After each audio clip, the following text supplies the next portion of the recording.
What will become of us? I don't know, but we must stay hidden. Europe trembled on the brink of transformation. The old order, kings and emperors who had ruled for centuries, was crumbling like brittle stone beneath the weight of revolution. Paris, the epicenter of turmoil, had become a city of whispers and fear, its streets echoing with the footsteps of citizens who had once revered kings, then executed them. The air was thick with smoke from burned estates, pamphlets fluttered like fallen leaves through cobblestone alleys, and the distant tolling of church bells clashed with the muted cries of those who had survived the guillotine. Every corner of France, every village, every manor felt the reverberations of rebellion. This was a world in chaos, where the very definition of authority was being rewritten in fire and blood. In this maelstrom, France's armies were rising as unprecedented instruments of both ideology and power. Ordinary citizens, men and women swept into the whirlwind of revolution, were molded into soldiers with cause burning in their hearts. Cannons thundered across plains, and the clash of sabers rang like a metallic symphony of change. The young republic, untested and raw, learned quickly that survival demanded more than courage. It required audacity, brilliance, and relentless adaptation. Armies that had once marched to defend monarchs now carried the ideals of liberty, equality, and fraternity into the heart of Europe. Discipline fused with fervor, and generals emerged who were not merely tacticians, but architects of destiny. And among these rising stars, one figure began to distinguish himself.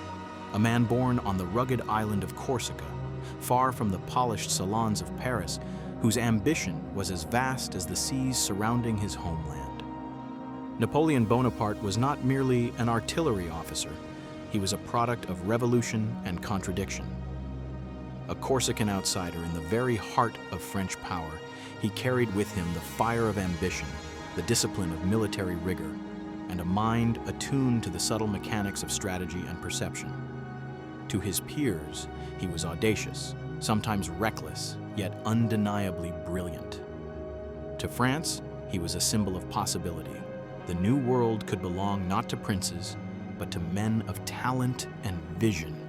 Even at this early stage, his presence was magnetic, almost cinematic in its inevitability. In the dusty training grounds where recruits struggled to master the art of war, he moved with a quiet command, observing, calculating, issuing orders that would shape outcomes far beyond the battlefield. In the salons of Paris, where politicians debated the fate of the Republic, he was the silent storm. Not yet at the center of power, but unmistakably there, ready to seize the moment history might offer. But France itself was fragile. Revolutionary ideals, though grand in vision, had unleashed unforeseen consequences.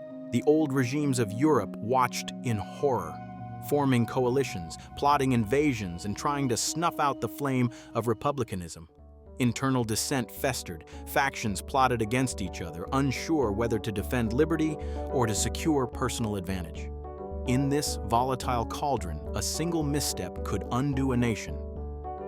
And yet in this very chaos, Napoleon saw opportunity. Where others saw instability, he saw the chance to ascend, to transform not only his destiny, but the fate of France itself. The stage was set. Europe divided, revolution scarred but alive, armies of the Republic stirring, and a Corsican officer whose ambition outstripped his years. The tension was palpable, like a drawn bowstring ready to release the arrow that would pierce the fabric of an old world. Every city, every battlefield, every council chamber held the potential for drama, conflict, and transformation. And Napoleon, quietly observing, was poised to turn possibility into history. From the ashes of guillotines and the smoke of rebellion, the rise of a man who would remake France and challenge the established order of Europe began. The world teetered on the edge of a new era, where audacity could conquer tradition, where strategy could rewrite empires, and where a single individual, armed with vision, courage, and intellect, could bend the course of history. As dawn broke over Paris, illuminating the spires and rooftops scarred by revolution, It was clear that France was no longer merely a nation recovering from upheaval.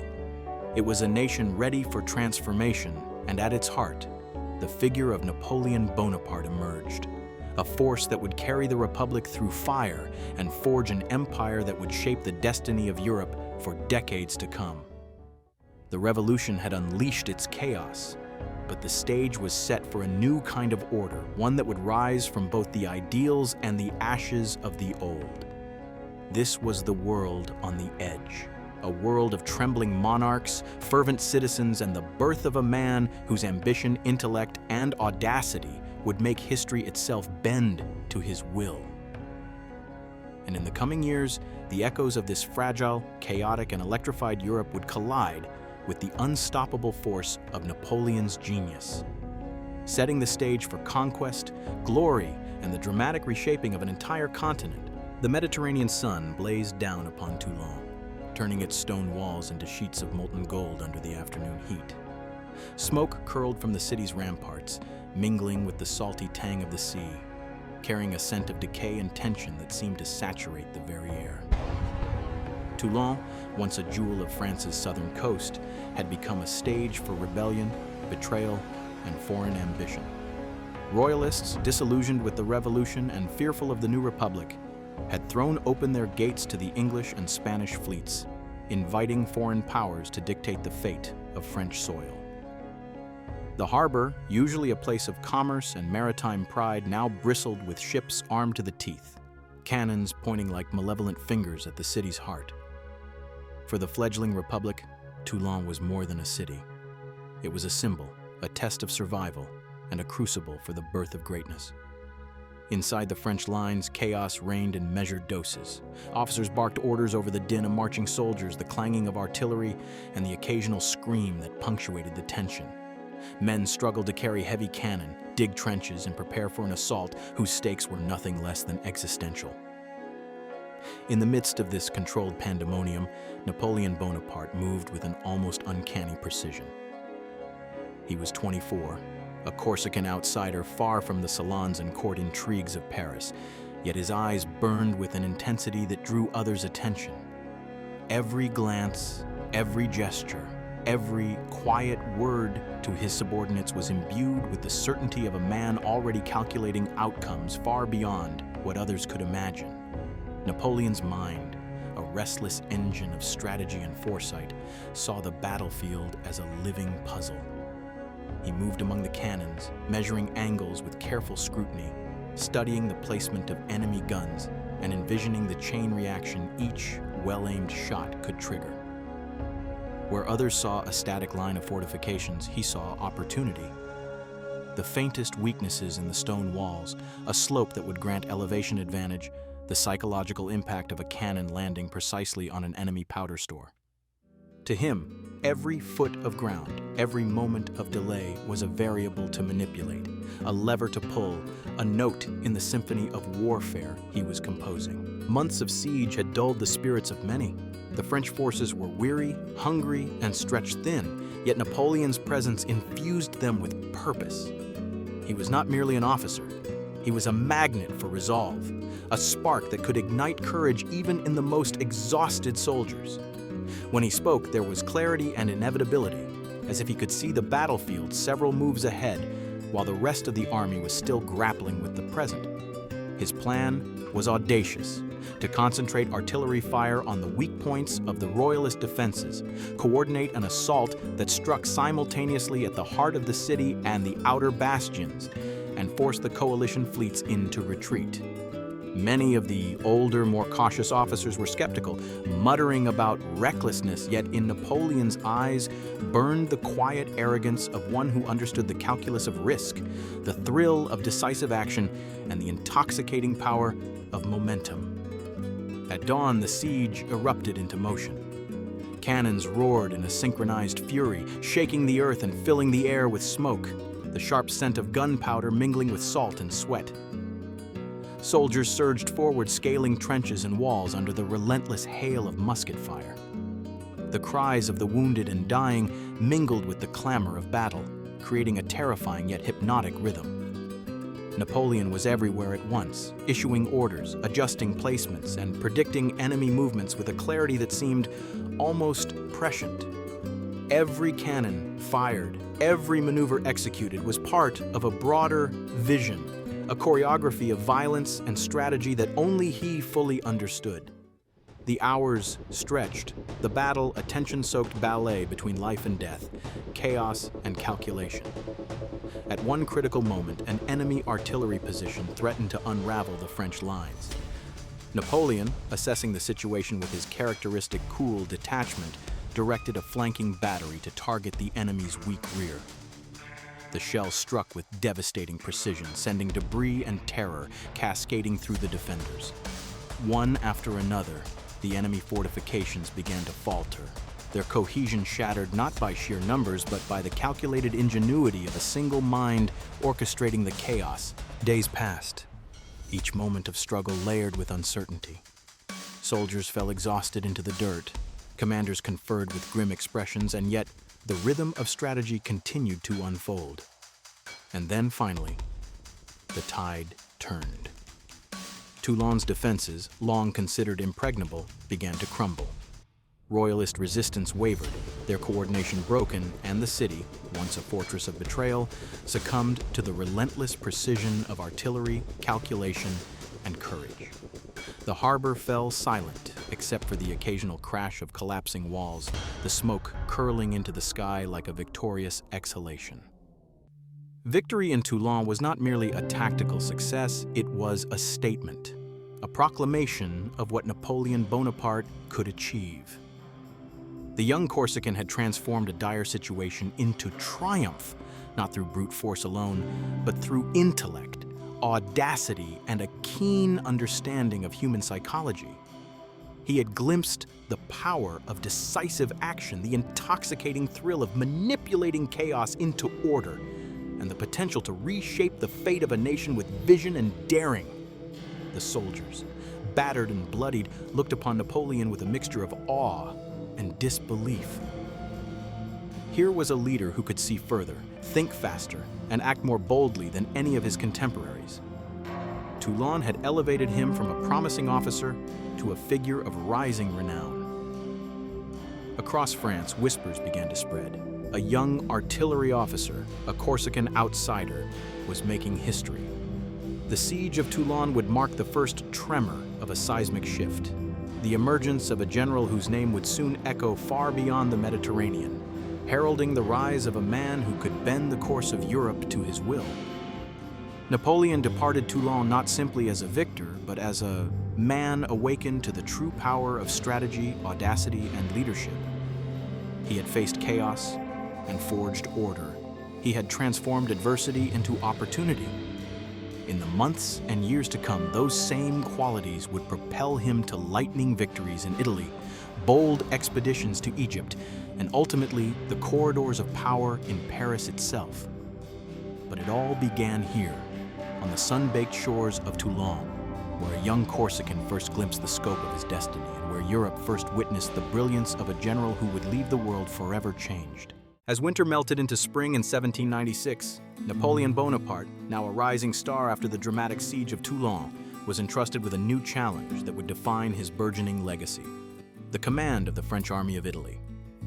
At just 26 years old, he faced a coalition of seasoned Austrian and Sardinian forces entrenched in the rugged terrain of northern Italy, a landscape of winding rivers, jagged mountains, and fortified towns that could easily become death traps. France expected him to defend the revolution's honor and, if possible, expand its influence. Yet few could have imagined that this young general, a Corsican with fire in his eyes and a mind honed for audacity, would turn the campaign into a symphony of lightning victories that would reverberate across Europe. Napoleon arrived at his headquarters in the cold dawn, surveying the rolling hills and fog-draped valleys. The soldiers, weary from previous campaigns and still loyal to the ideals of 1789, were skeptical of their young commander. Yet as he strode among the men, issuing crisp orders and exuding an aura of unwavering certainty, they began to feel a spark of belief. Napoleon did not simply command, he inspired. Every artillery placement, every maneuver, every calculated feint was designed not just to win battles, but to manipulate the psychology of both his troops and his enemies. His campaign began with rapid, audacious strikes that confounded the Austrians. He bypassed heavily defended positions, striking where they least expected, forcing enemy generals into a defensive posture while French morale surged. Town after town fell not because of overwhelming numbers, but because of strategy, speed, and ingenuity. Napoleon's genius lay in his ability to merge boldness with calculation. A maneuver could seem reckless on the surface, yet every step had been anticipated, every risk accounted for. In the Alps, French soldiers trudged through snow and narrow passes, moving with a precision that left the enemy scrambling to react. Each victory bolstered his reputation, turning whispers into proclamations. This Corsican general was unstoppable. In cities like Lodi and Mantua, Napoleon's tactical brilliance became legend almost overnight. At the Battle of Lodi, he personally led a daring assault across a narrow bridge under fire, inspiring his troops by example. The roar of cannon, the clash of steel, and the cries of charging soldiers merged into a moment of cinematic intensity. Napoleon, standing at the forefront, seemed to embody the revolution itself, a force of destiny, courage, and relentless momentum. His presence turned fear into valor and hesitation into decisive action. Beyond the battlefield, Napoleon demonstrated a shrewd understanding of politics and propaganda. Letters, proclamations, and public appearances were orchestrated to enhance his reputation and the image of the French Republic. Italian towns, initially wary or hostile, were won over by both diplomacy and the visible efficiency of his army. Local populations began to see the young general not just as a conqueror, but as a harbinger of order and reform, a man who could bring the revolutionary ideals of liberty, equality, and fraternity to life even amidst war. Victory followed victory. Austrian forces retreated in disarray, Sardinian armies capitulated, and Napoleon's name became synonymous with invincibility. Within months, the Italian campaign had transformed him from a promising officer into a national hero. Newspapers, pamphlets, and word of mouth spread tales of his audacity, cunning, and charisma. He had not only defended the Republic's honor, but expanded its reach, demonstrating that the revolution's ideals could survive and thrive under the leadership of a single, extraordinary mind. Yet the campaign was not merely a series of triumphs, it was a crucible that tested Napoleon's limits. Harsh weather, treacherous terrain, and exhausted soldiers constantly challenged him. Enemy forces adapted, sometimes forcing him to improvise under immense pressure. Each battle carried enormous stakes. A miscalculation could annihilate his army and shatter France's influence in Italy. These pressures, however, revealed the core of Napoleon's genius, a mind capable of navigating chaos with both creativity and rigor, turning potential disaster into opportunity and inspiring loyalty and courage in those around him. By the campaign's end, the map of northern Italy had been redrawn in France's favor. Treaties imposed by Napoleon ensured territorial gains, secured supply lines, and cemented his authority as a strategist of unparalleled skill. More than that, the Italian campaign forged the myth of Napoleon, the young general who moved faster, struck harder, and commanded with an instinct that seemed to blur the line between genius and prophecy. As the French troops marched triumphantly through liberated towns, the echoes of cannon fire and clashing steel were replaced by celebrations, awe, and admiration. Napoleon had not merely won battles, he had shaped the narrative of a nation. He had taken the ideals of the revolution and translated them into action, demonstrating that audacity paired with intellect could redefine the rules of war and power. The Italian campaign was more than a military success. It was a crucible in which the character, reputation, and destiny of Napoleon Bonaparte were forged, a vivid prelude to the vast continental ambitions that would soon dominate his life. And as Napoleon looked upon the Alps and the rivers of Italy, surveying the land he had won with brilliance and daring, a quiet determination settled in his gaze. The siege of Toulon had announced him to France. The Italian campaign had made him a hero.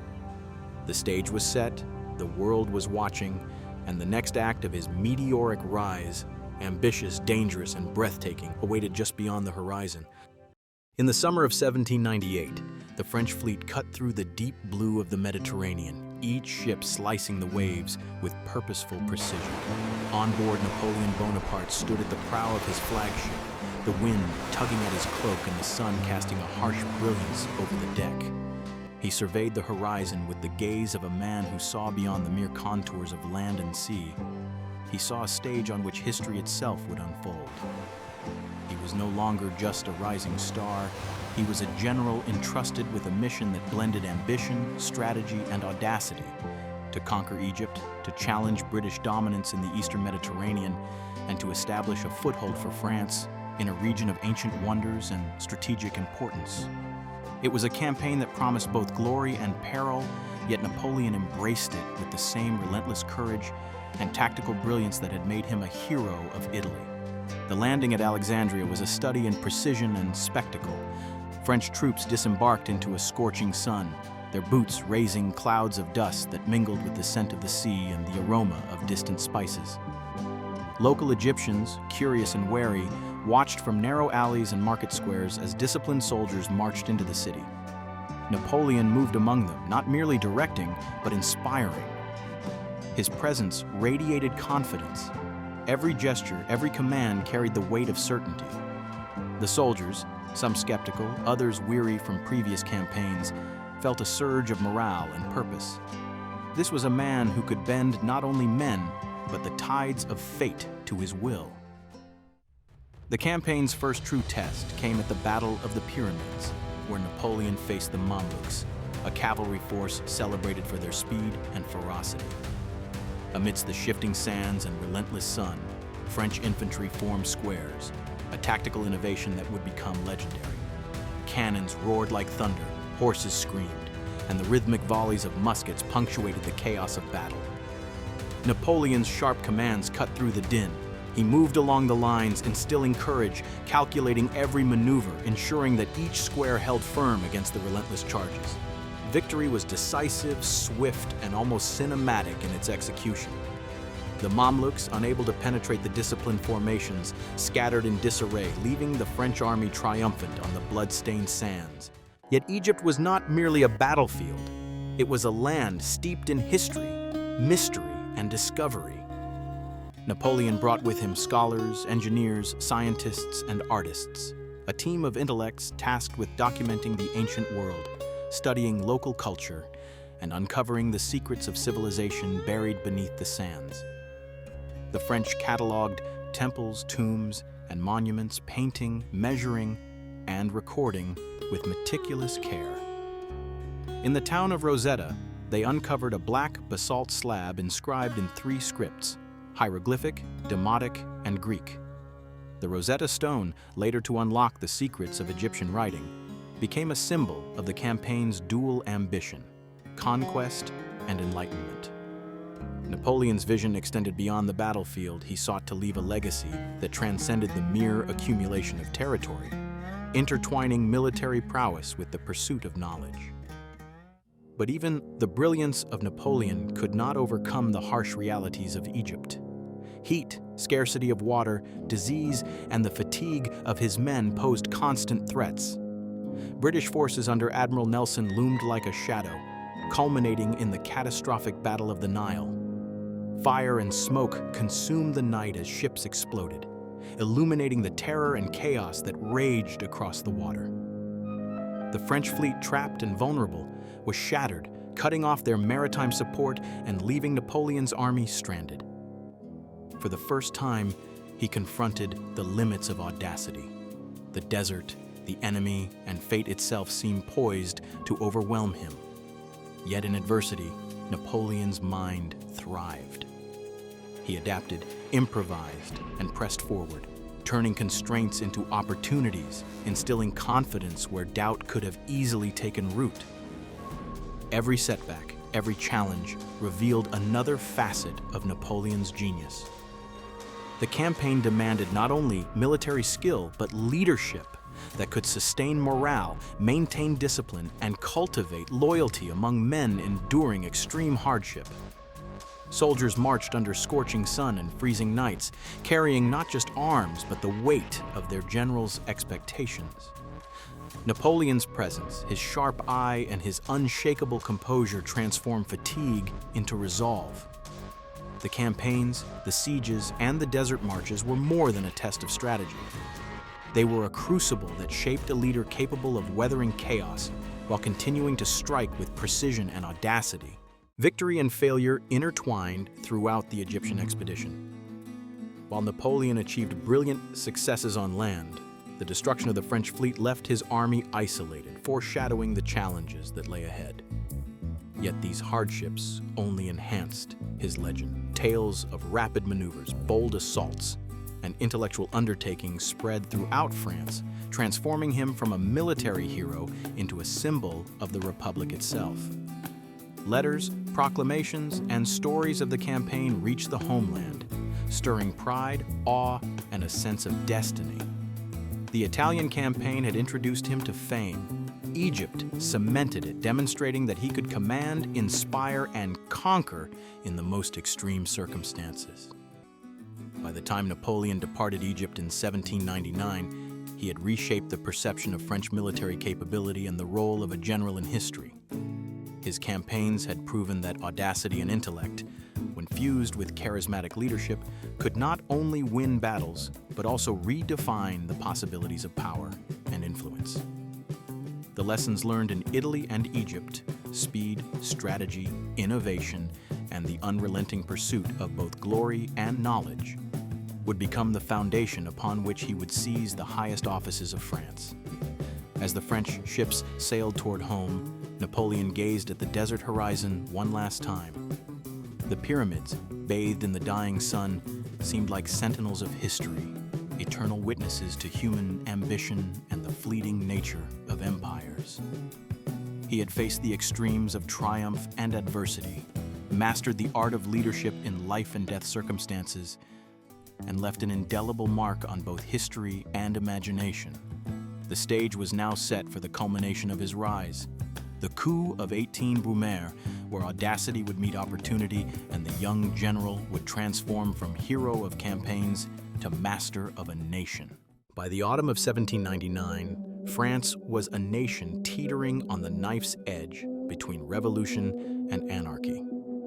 The streets of Paris echoed with uncertainty.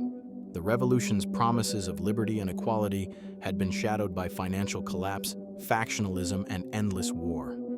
Citizens whispered of corruption, conspiracies, and the failures of the Directory, a government that seemed paralyzed, indecisive, and incapable of meeting the demands of a restless nation. Everywhere, fear and hope intertwined.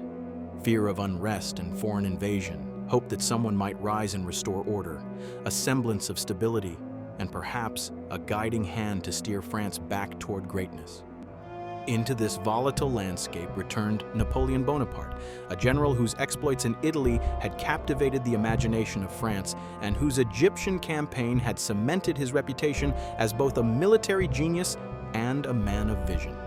Yet, even with renown, he was acutely aware that the triumphs of the battlefield alone could not secure political power. The challenge he faced was unlike any he had met: how to navigate the treacherous currents of Parisian politics, bend them to his will, and assume control of a republic that had grown weary, fractious, and fragile. The streets of the city, normally vibrant with market sounds, carriage wheels, and the chatter of citizens, now carried a tense hush. Troops loyal to Napoleon moved strategically through Paris, their disciplined presence a silent yet palpable warning. Couriers darted through alleys delivering crucial messages, and allies within the legislature awaited the general's signal. Napoleon himself moved with the calm intensity of a man who calculated every possibility, every risk, and every opportunity. His mind raced with contingencies: the loyalty of soldiers, the wavering resolve of deputies, the unpredictable reactions of the public, each factor a potential pivot between triumph and disaster. On November 9, 1799, history shifted. Napoleon convened with his key collaborators, including Emmanuel Sieyès and Pierre-Roger Ducos, plotting a course that blended legal guise with forceful precision. They presented the coup as a necessary intervention to rescue the Republic from corruption and dysfunction. Troops occupied key positions near the legislative chambers, their presence a calculated threat that needed no words. Inside the councils of Ancients and 500, deputies arrived to find the air thick with tension. They were met by the sight of armed soldiers, the echo of commands, and the calm yet imperious figure of Napoleon himself. The drama unfolded like a tightly scripted scene in a theater. Napoleon entered the chambers, his eyes scanning the room, noting the reactions of each deputy. He spoke with conviction, invoking the principles of the revolution even as he dismantled the Directory. Some deputies shouted in defiance, some hesitated in confusion, and others seemed paralyzed by the unfolding spectacle. Outside, the soldiers waited like silent sentinels, their stillness amplifying the stakes and underscoring the precarious balance between persuasion and coercion. The tension was almost unbearable, a storm barely contained, and every gesture, every word carried the weight of destiny. Napoleon's genius lay in his ability to control both perception and reality. By blending rhetoric, charisma, and a subtle display of force, he transformed fear into acquiescence and uncertainty into decisive action. Deputies previously vocal in opposition found their voices faltering.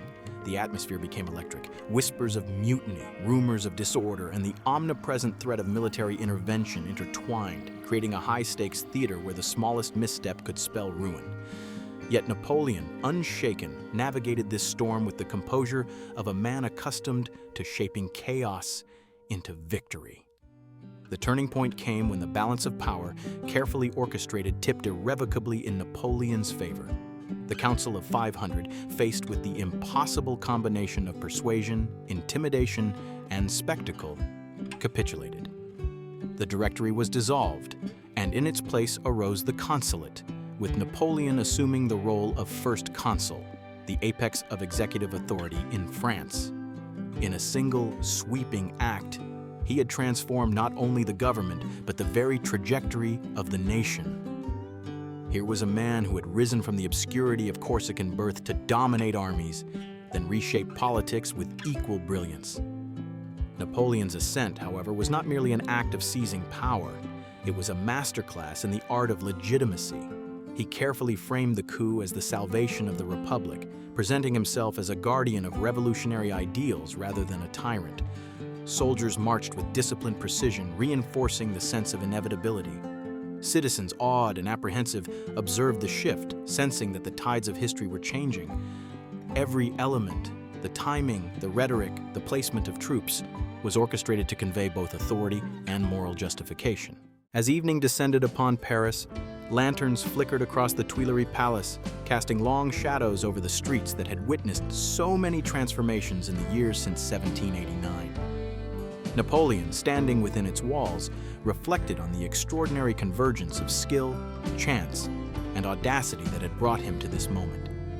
The campaigns in Italy, the desert crucible of Egypt, and the lessons of leadership and strategy had all led to this single point: the transformation from general to ruler. Each victory, each maneuver, each calculated risk had paved the way for the consolidation of power that would soon extend beyond France, reshaping Europe itself. The coup of 18 Brumaire was a turning point not just for Napoleon, but for the history of nations. It exemplified the fusion of intellect and audacity, the marriage of military strategy with political acumen. He had demonstrated that leadership was as much about vision and timing as it was about courage and skill. France had been given a leader capable of bending the chaos of revolution to a new order, a man who would not merely react to history, but actively shape it. In the quiet aftermath, as Paris settled into a tense calm, the city seemed to acknowledge the dawn of a new era. Napoleon's rise was no longer confined to legend or battlefield acclaim.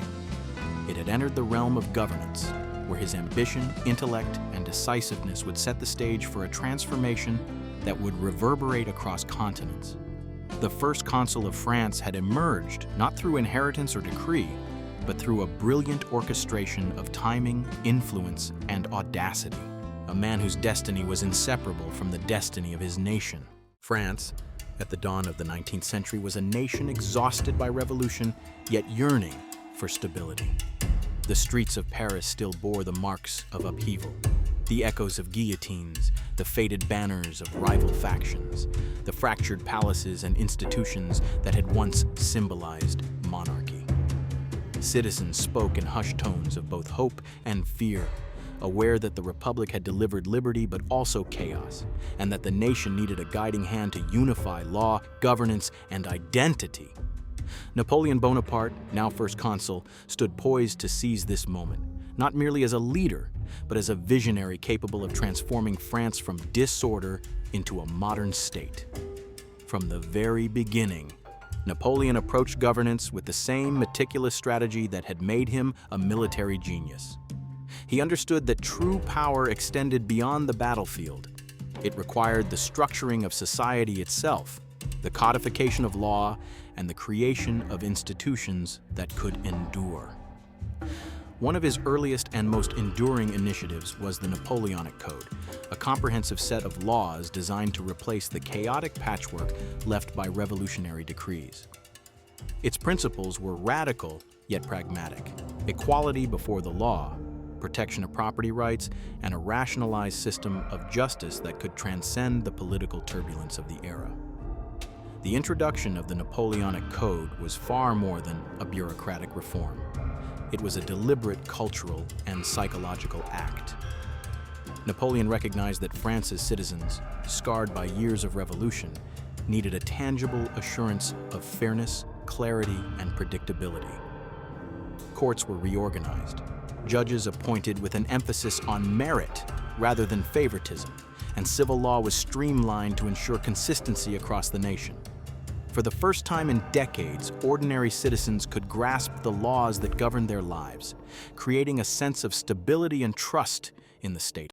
Alongside legal reform, Napoleon restructured the administrative machinery of France. Prefects were appointed to oversee departments, ensuring that the central government maintained authority while respecting local governance. Schools were established to educate a new generation in civic responsibility, discipline, and technical knowledge. Infrastructure projects, from roads to canals, were commissioned to stimulate the economy and bind the nation together physically as well as politically. Every reform, every decree was part of a grand vision, a France that could survive revolution, thrive under strong leadership, and project power both at home and abroad. The streets of Paris, which had once echoed with the chaos of mob violence and political intrigue, now witnessed a transformation.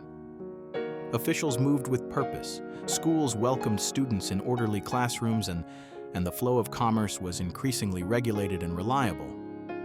Citizens began to experience the effects of these reforms in tangible ways. Disputes resolved swiftly in courts, laws applied evenly regardless of social class, and public works improving daily life. The Napoleonic Code and accompanying reforms did more than organize society. They instilled a sense of national identity, pride, and cohesion that had been fragmented by decades of upheaval. Napoleon's reforms were not universally welcomed. Old elites resented the curtailing of their privileges. Revolutionary radicals feared that their hard-won liberties were being eroded, and ordinary citizens were wary of the swift consolidation of power. Yet Napoleon's brilliance lay in his ability to balance authority with legitimacy, to present reforms as the natural culmination of revolutionary ideals rather than a return to tyranny. His charisma and reputation as a military hero provided a moral and psychological anchor. A leader who had fought for France now fought to rebuild it. Through these reforms, Napoleon was crafting not only a nation, but also a legacy. The Napoleonic Code would outlast empires, wars, and revolutions, spreading far beyond France to influence legal systems across Europe and the Americas. Prefects, schools, and infrastructure projects laid the foundation for a modern state capable of mobilizing resources, managing populations, and asserting authority. By blending efficiency, vision, and symbolic power, Napoleon transformed the machinery of government into an extension of his leadership, a means by which his ambitions could shape the present and future of France. Yet even as he remade society, Napoleon never lost sight of the theater of perception. Every reform, every decree was also a performance. a way to inspire confidence, command respect, and signal to both allies and rivals that France was no longer adrift. The streets of Paris, the courts, the schools, and the prefectures became instruments in a symphony of statecraft, each note reinforcing the narrative of order, rationality, and enduring power. In transforming law and governance, Napoleon was also shaping the story of France itself, a story in which revolution's chaos gave way to clarity, fear to discipline, and fragility to strength. By the time the first decade of the 19th century arrived, the foundations of Napoleon's France were firmly established. The Napoleonic Code stood as a testament to reason, equity, and centralized authority. Administrative reforms tied the nation together under competent governance. Infrastructure and education projected both power and vision. And through it all, the figure of Napoleon loomed as a unifying force, a man whose intellect, audacity, and relentless drive had turned the promise of revolution into the reality of a new order. France had been remade, and its rise under the first consul marked the beginning of an era in which history itself seemed to bend to the will of a single, extraordinary individual. France, at the dawn of the 19th century, was a nation scarred by revolution. The streets of Paris still carried the echoes of guillotines, violent uprisings, and the collapse of centuries-old institutions. Citizens walked among buildings pockmarked by neglect and conflict, remnants of the storm that had swept away kings and nobles alike. The revolution had promised freedom, equality, and fraternity, yet it had also left a vacuum in the spiritual and moral life of the nation. Religion, once the cornerstone of society, had been battered, marginalized, and sometimes outright demonized. The Catholic Church, which had woven itself into the very fabric of French daily life for centuries, had lost its authority. Lands were confiscated, clergy persecuted, and faith itself seemed to retreat in the face of reason, secularism, and political upheaval. Amid this fractured landscape, Napoleon Bonaparte, the first consul, recognized that political reform alone could not secure the stability of France. Legal codes, administrative reorganization, and military victories could only do so much. To bind the hearts of the people to the state, he needed to address what law could not touch: the spiritual and emotional void left by decades of revolution. He envisioned a France where loyalty to the nation did not require the rejection of faith, where citizens could reconcile their spiritual identity with the new order. The path to such reconciliation lay in the restoration of the Church's role, not as a political power, but as a moral compass and unifying force. In 1801, Napoleon orchestrated the Concordat with Pope Pius VII, a monumental act of diplomacy and statecraft. Unlike previous regimes which had sought to dominate or suppress the Church, Napoleon approached the agreement with a calculated balance of power. He recognized that the Church's influence over the populace could be harnessed to stabilize the nation, yet he would ensure it remained subordinate to the authority of the state.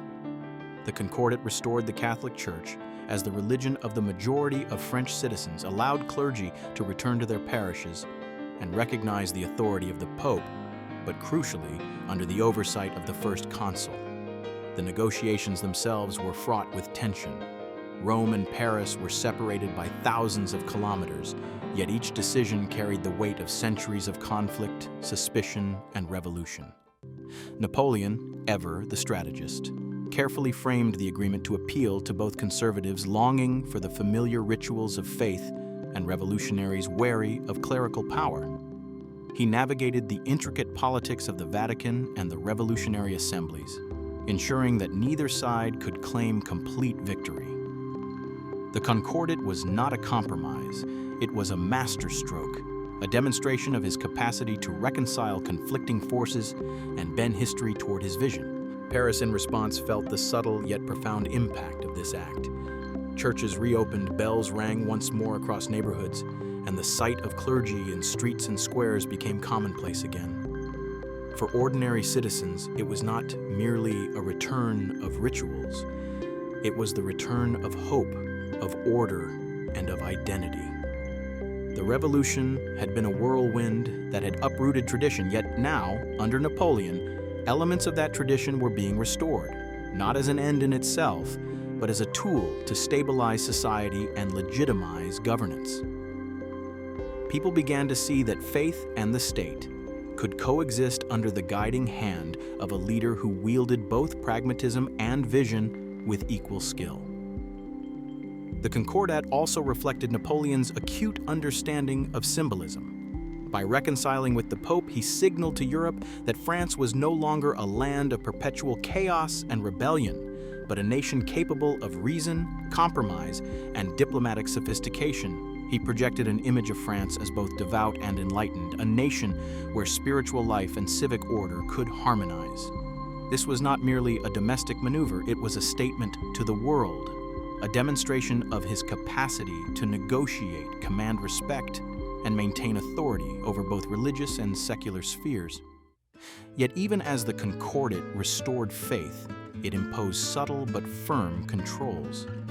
Napoleon ensured that the church could not regain the political influence it once wielded. Bishops were appointed with state approval, clergy swore allegiance to the nation, and property remained largely under state oversight. This delicate balance, respect for tradition tempered with control, exemplified Napoleon's genius. He understood that authority, whether over armies, laws, or souls, required both legitimacy and leverage, both inspiration and restraint.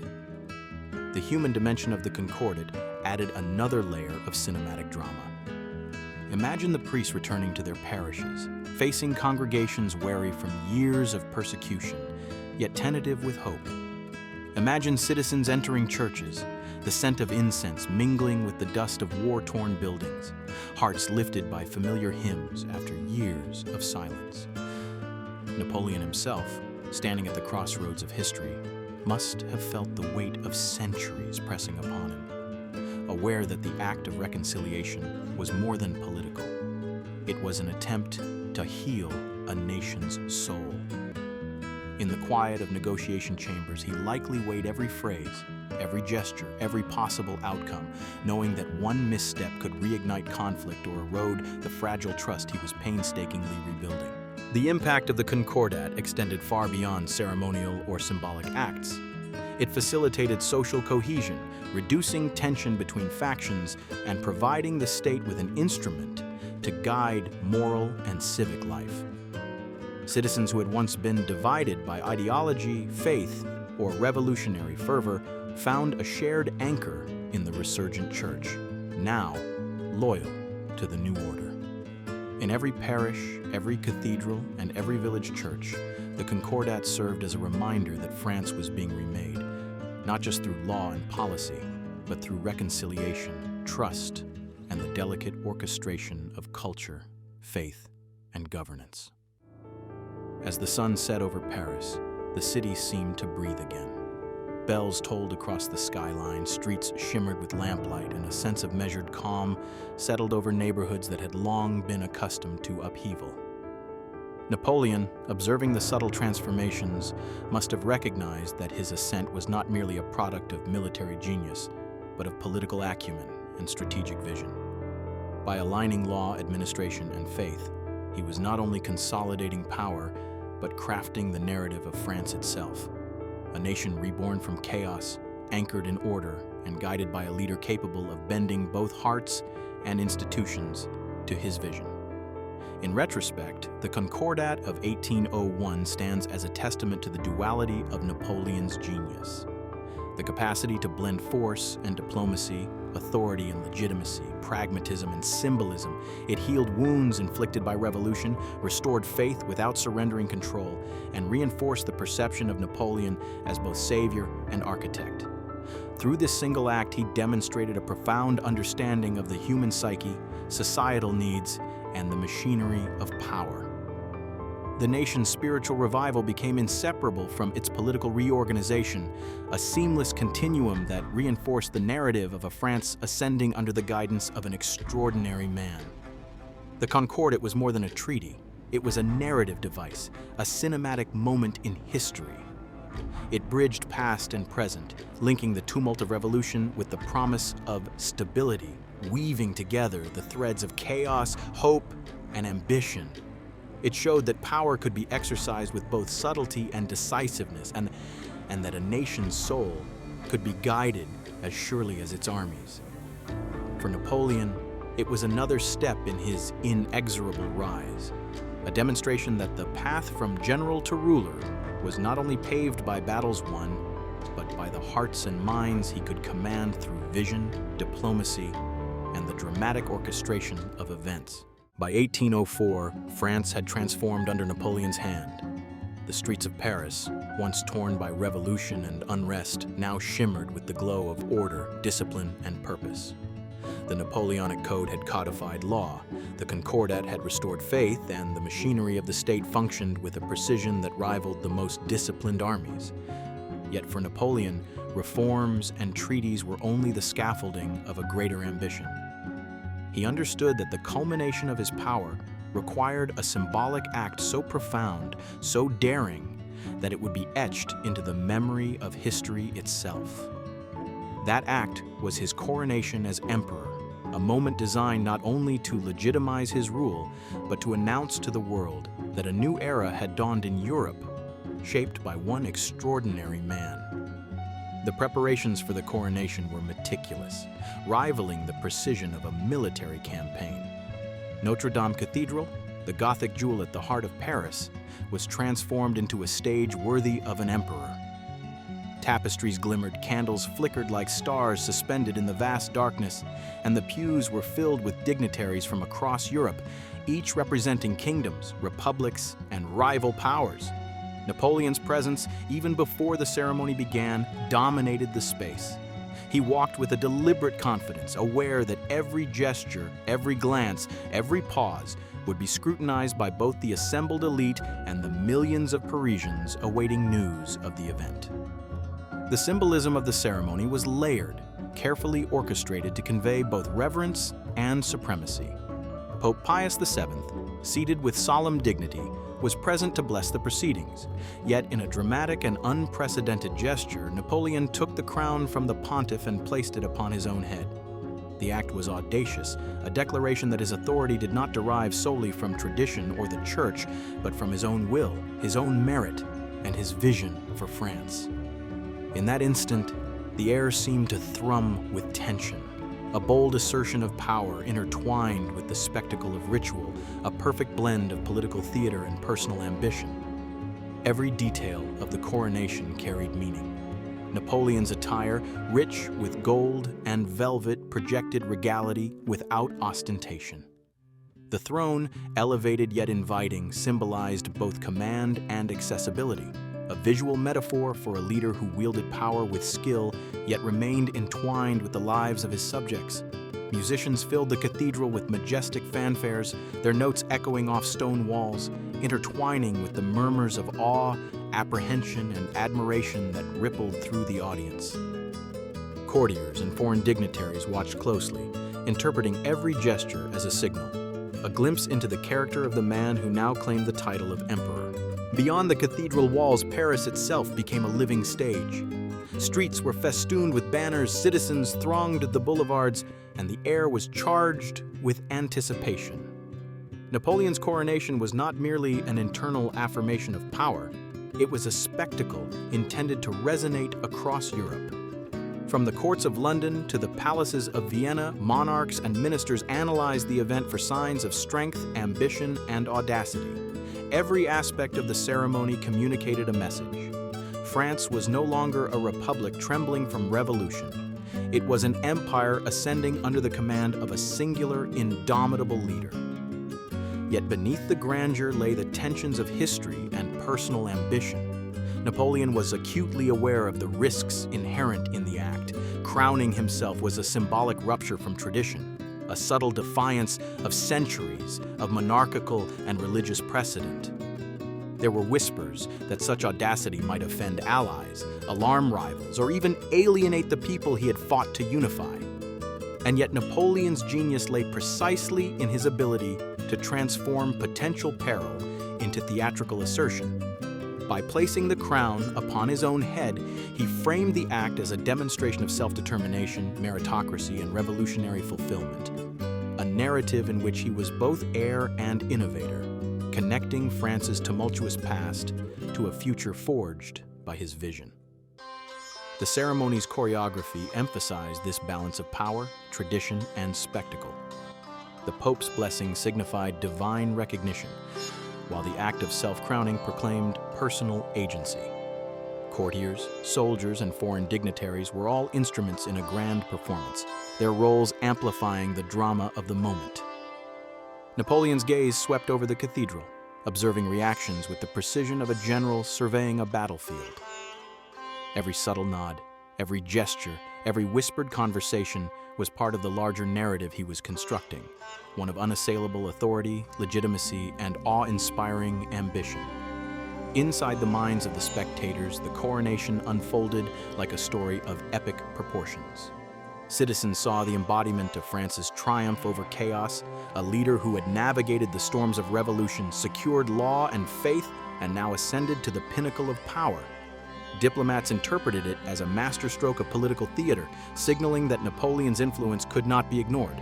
Soldiers and officials recognized that the consolidation of power was not an abstract idea, but a lived reality, binding loyalty, obedience, and admiration together in a delicate yet unbreakable tapestry. The coronation also carried profound personal meaning for Napoleon.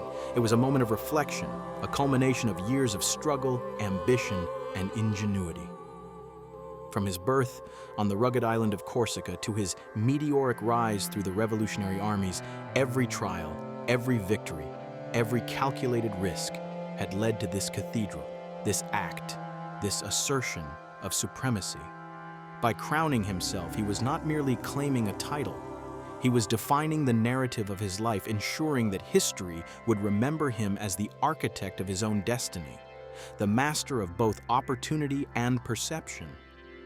As the ceremony concluded, Notre Dame resounded with the echoes of triumph, reverence, and awe. Napoleon, now emperor, emerged into the streets of Paris as a figure larger than life. Crowds cheered, banners fluttered, and the city itself seemed to pulse with renewed energy and purpose. This was more than a coronation. It was a statement, a promise, and a warning. France had entered a new epoch, one in which its destiny would be shaped by a man whose vision extended from the cobblestones of Paris to the farthest reaches of Europe. The coronation, dramatic and cinematic, symbolized the seamless fusion of law, faith, and power that Napoleon had meticulously crafted. The Napoleonic Code had structured the nation, the Concordat had healed its soul, and now the imperial crown signified the apex of authority. Each element, from the candles flickering in Notre Dame to the resurgent prayers of citizens, from the applause of dignitaries to the silent calculation of the emperor himself, contributed to a narrative of unstoppable momentum. The rise from general to emperor was complete, a journey of ambition, intellect, and audacity that would shape the fate of France and the course of European history. In the months and years following the coronation, the symbolism of the act would echo across the continent. Monarchs, revolutionaries, and common citizens alike would interpret it as a testament to the power of individual will and the possibilities of national rebirth. It was a dramatic, almost cinematic moment where history itself seemed suspended, poised on the precipice of transformation. Napoleon's self-coronation was not merely an event. It was the embodiment of a story in which chaos gave way to order, revolution to empire, and a nation's destiny was irrevocably intertwined with the ambition of one extraordinary man. The dawn of the empire marked the opening chapter of Europe's next great drama, a story of ambition, warfare, diplomacy, and the relentless march of a man whose name would become synonymous with power, strategy, and myth. The lights of Notre Dame, the cheers of Paris, and the gaze of Napoleon himself all converged to create a tableau of historical cinema. A nation remade, a leader immortalized, and a continent on the edge of transformation. The year was 1805, and Europe trembled on the precipice of conflict once more. Britain, Austria, and Russia had formed the Third Coalition, a desperate alliance aimed at containing the meteoric rise of Napoleon Bonaparte. Across the continent, armies mobilized, banners unfurled, and spies whispered secrets in shadowed corridors. The stakes could not have been higher. The balance of European power teetered, and the fate of nations would hinge on strategy, audacity, and the brilliance of one man. Napoleon, now Emperor of France, was at the center of this storm, a general whose mind moved as swiftly as the troops under his command, whose ambition was matched only by his tactical genius. The Austrians, under General Mack, believed they could trap Napoleon in southern Germany, confident that the French forces could be cornered and defeated. What they did not anticipate was Napoleon's masterful orchestration of mobility, deception, and speed. He understood that conventional warfare, slow marches, rigid formations, predictable tactics, would be his enemy. Instead, he relied on the revolutionary innovations of maneuver warfare, honed in Italy and Egypt, combining rapid marches, concentrated strikes, and the element of surprise. Every soldier, every cannon, every decision was a brushstroke in a meticulously crafted masterpiece of military art. Napoleon's strategy at Ulm was audacious. He would encircle the Austrians before they could consolidate their forces. The French Grande Armée, well-trained and disciplined, moved like a living organism, folding over the enemy's positions with precision that bordered on the theatrical. In the misty dawns of Bavaria, columns of French troops advanced silently, their boots striking the frost-covered earth in synchronized rhythm. The Austrians, expecting a frontal assault, were blindsided by the flanking maneuvers that struck at their supply lines, communications, and rear positions. Napoleon's genius lay in his ability to anticipate not only movements, but the psychology of his enemy, instilling confusion, panic, and paralysis before a single battle line had even fully formed. The tension in the air was palpable. Austrian officers pouring over maps and candlelit tents debated the feasibility of escape, their voices tinged with uncertainty. Rumors of French maneuvers circulated like wildfire, spreading fear among the ranks. Meanwhile, French soldiers, disciplined and resolute, executed orders with near-ritual precision, their confidence bolstered by the presence of a commander who seemed to know the terrain, the enemy, and the future simultaneously. The stage was set for a confrontation that would become a textbook example of operational brilliance. When the French finally engaged, it wasn't merely a battle, it was a symphony of strategy. Artillery thundered across the Bavarian plains, smoke curling into the cold sky as infantry advanced in perfect coordination with cavalry charges. Each movement, each volley, each tactical decision compounded the pressure on the encircled Austrians. Napoleon himself remained at the nerve center of this orchestration, dispatching orders, recalculating maneuvers, and watching the psychological unraveling of the enemy.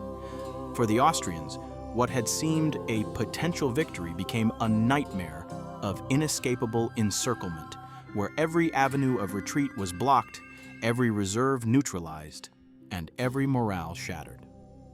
By the time the battle concluded, the results were staggering. The Austrian army, once a proud force capable of resisting French ambition, was effectively neutralized without the need for a prolonged engagement. Tens of thousands of soldiers surrendered, entire formations capitulated, and Napoleon's reputation as a strategist of unparalleled skill was solidified. The capture of the Austrian forces at Ulm was not just a military victory, it was a psychological triumph, sending shockwaves across Europe.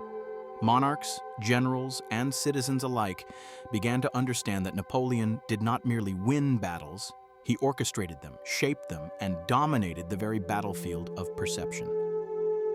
The Battle of Ulm exemplified the perfect synthesis of speed, intelligence, and audacity. Napoleon's ability to anticipate enemy movements, exploit terrain, and concentrate forces at decisive points demonstrated the evolution of modern warfare. For the French soldiers, it was a moment of vindication, a testament to their training, discipline, and loyalty to a leader who had proven that genius on the battlefield could overcome numerical inferiority and logistical challenges. For the Austrians, it was a harrowing lesson in the ruthlessness of operational art, and the peril of underestimating a foe who combined intellect, ambition, and boldness. Beyond the tactical brilliance, Ulm was cinematic in scope. Imagine the fog-laden plains of Bavaria, the glint of steel in the early morning light, the rhythmic thunder of artillery, and the cascading chaos of an encircled army realizing their fate. Napoleon's gaze swept across the battlefield, calm amidst the storm, a conductor of destruction and order simultaneously. The surrender of Mack's forces was almost theatrical in its inevitability, a climax in a narrative of planning, patience, and precision that unfolded with relentless momentum. In many ways, Ulm was more than a battle. It was a stage upon which the drama of Napoleon's genius was fully revealed. The victory at Ulm also had profound strategic and political implications. It cleared the path for French forces to advance into Vienna and Central Europe, destabilizing the coalition against France and undermining confidence among Austria's allies. The rapid and decisive nature of the campaign showcased Napoleon's ability to project power far beyond France's borders, reinforcing the perception of an unstoppable military juggernaut. Diplomats in Vienna, London, and St. Petersburg watched with a mixture of awe and apprehension, realizing that Napoleon's campaigns were as much about psychological dominance as physical conquest. As the dust settled over the Bavarian plains, the echoes of Ulm lingered.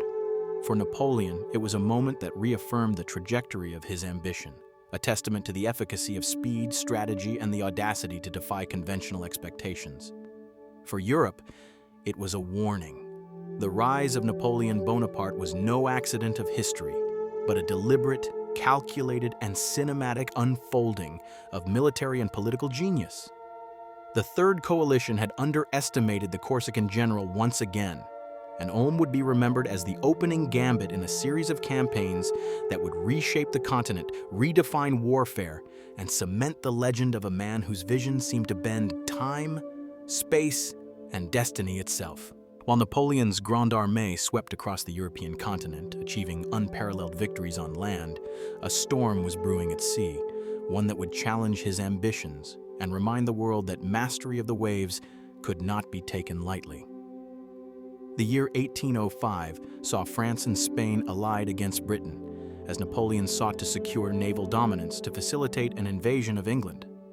Yet across the waters of the Atlantic and the English Channel, Britain's Royal Navy, under the legendary Admiral Horatio Nelson, prepared to defend the island nation with skill, cunning, and an unshakable resolve. Trafalgar was not merely a naval engagement, it was a battle that would decide the fate of empires. From the vantage of the British fleet, the horizon was a canvas of tension. The French and Spanish fleets, larger in number and bristling with firepower, advanced with the expectation that their sheer force could overwhelm the British line. Yet Nelson had spent years studying naval tactics, understanding not just the ships themselves, but the men who manned them, the wind and tide, and the psychology of command. In his mind, victory would come not from simple confrontation, but from audacious maneuvering, splitting the enemy line, concentrating fire at critical points, and instilling chaos where the French and Spanish expected order. As dawn broke over Cape Trafalgar, the sea was a stage set for drama. Mist clung to the water's surface, sunlight glinting off the polished hulls of warships. Cannons were primed, sails were taut, and sailors held their positions with a mixture of anticipation and disciplined fear. On board HMS Victory, Nelson walked the deck with the calm assurance of a man who understood the stakes not only for Britain, but for the balance of Europe. He knew that if Napoleon succeeded in neutralizing the Royal Navy, England could fall.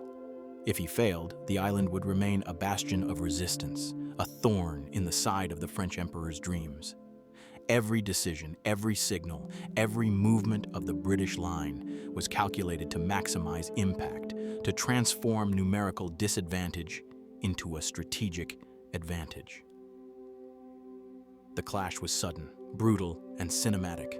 Cannon fire erupted across the waters, smoke curling into the sky as ships exchanged volleys with deafening thunder.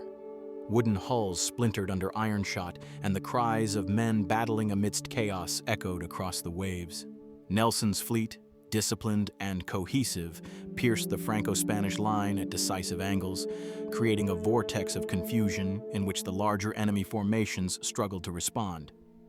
Amidst the chaos, Nelson himself became a symbol of courage and strategic brilliance, directing the battle with calm precision even as the sea itself became a theater of destruction. The human drama aboard the ships was palpable. Sailors climbed rigging amidst whistling cannonballs, gunners fired relentlessly, and officers relayed orders through smoke, flame, and the din of battle. Every action carried risk. Every misstep could mean death. Yet the British resolve held firm, inspired by a leader whose reputation was as formidable as his tactical genius. On the opposing side, French and Spanish commanders struggled to adapt, their plans unraveling under the pressure of unexpected assaults, fractured lines, and the psychological weight of facing an opponent who seemed always one step ahead. Tragically, the victory was not without cost. Nelson, the very embodiment of British daring, was struck by a sniper's bullet during the heat of the engagement. As he fell, the roar of battle continued, but the sailors' knowledge of their commander's sacrifice only intensified their determination. Nelson's final moments were steeped in heroic symbolism, dying amidst triumph, a man whose vision and courage had altered the course of history, ensuring that Britain would remain unconquered and Napoleon's plans for invasion would be deferred indefinitely. The outcome was decisive. The Franco-Spanish fleet was shattered, suffering catastrophic losses in ships and manpower. Britain, though numerically inferior, emerged dominant, proving that strategy, discipline, and leadership could outweigh mere numbers. Trafalgar cemented British naval supremacy for generations, denying Napoleon the ability to challenge the seas directly and forcing him to reconsider the limits of his power. On land, he remained unstoppable, but the oceans, vast and untamed, were now a domain that defied conquest, a reminder that even genius had bounds when nature and adversaries conspired. Trafalgar's significance extended far beyond the immediate tactical victory.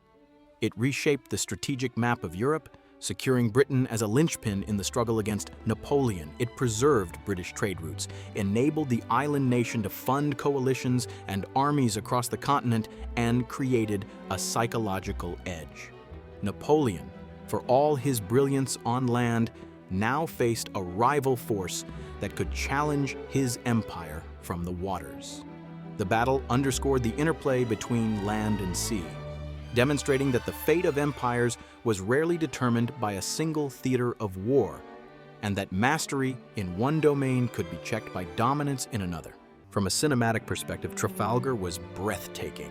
Imagine the morning fog lifting to reveal the gleaming masts of hundreds of warships, cannons firing in unison, splintered wood and smoke obscuring the horizon, and the tense determination on the faces of men fighting for their lives. Nelson's leadership, calm and unyielding amidst chaos, contrasted sharply with the confusion and disarray of his adversaries. The sea itself became a living participant in the drama, waves crashing against hulls, wind whipping sails, and smoke swirling like the breath of the gods. Every cannon blast, every maneuver, every sacrifice contributed to the narrative of audacity, discipline, and the stark realities of war. For Napoleon, Trafalgar was a sobering lesson. He had crushed armies with the precision of a master strategist, but the seas remained elusive, unconquered. The dream of a cross-channel invasion of England was now impossible, compelling him to redirect his ambition, consolidate power on the continent, and seek alternative methods to assert dominance. The battle demonstrated that history is rarely linear. Victory in one realm does not guarantee success in another, and genius must constantly adapt to the ever-shifting dynamics of power, geography, and human will. In the aftermath, Nelson was celebrated as a hero, immortalized in paintings, literature, and memory. Trafalgar entered the canon of legendary battles not only for its scale and strategy, but for the drama, courage, and cinematic spectacle that unfolded upon the waves. For Napoleon, it was a reminder that his empire, however mighty on land, would face limits imposed by geography, adversaries, and circumstance. Yet true to his character, he absorbed the lesson, adjusted his strategies, and pressed forward, laying the groundwork for future campaigns that would further shape Europe's destiny. The morning of December 2nd, 1805, dawned cold and mist-laden over the rolling hills of Moravia. Europe, still reeling from the shockwaves of Ulm and the British triumph at Trafalgar, watched as Napoleon Bonaparte prepared to engage a coalition that dared challenge his ambition once more. The third coalition, Austria and Russia, had gathered their forces near the town of Austerlitz, confident in their numerical superiority and poised to crush the French army. Yet Napoleon, ever the master strategist, understood that true victory was not won through sheer numbers, but through deception, terrain mastery, and the audacious exploitation of human psychology. In the hours before battle, the French emperor walked among his generals, eyes sharp, mind calculating. The mist that clung to the plains was both a challenge and an ally, hiding movements and masking intentions. Napoleon had deliberately feigned weakness in the center of his line, a ruse meant to lure the coalition into overconfidence. Let them advance into the trap, he might have thought, as his gaze swept across the fog. And they will find not a retreating enemy, but annihilation waiting. The French troops, seasoned by campaigns in Italy and Egypt, trusted his vision implicitly, their discipline a testament to the genius of their leader. As dawn broke, the coalition forces took the bait. The Russians and Austrians pressed forward, believing the French to be vulnerable, eager to exploit what they perceived as hesitation. What they did not realize was that Napoleon had studied the terrain with obsessive detail, noting every hill, every depression, every potential line of sight. The Prussian Heights, a key position dominating the battlefield, was left seemingly undefended in the center, a calculated invitation to the enemy. The coalition, confident and complacent, committed their reserves to seize it, unknowingly stepping into the heart of Napoleon's trap. The French emperor's brilliance lay not only in tactics, but in orchestration. His wings, the flanks of the army, were prepared to strike with devastating precision. Columns of infantry and cavalry, concealed by morning mist and undulating terrain, moved into position.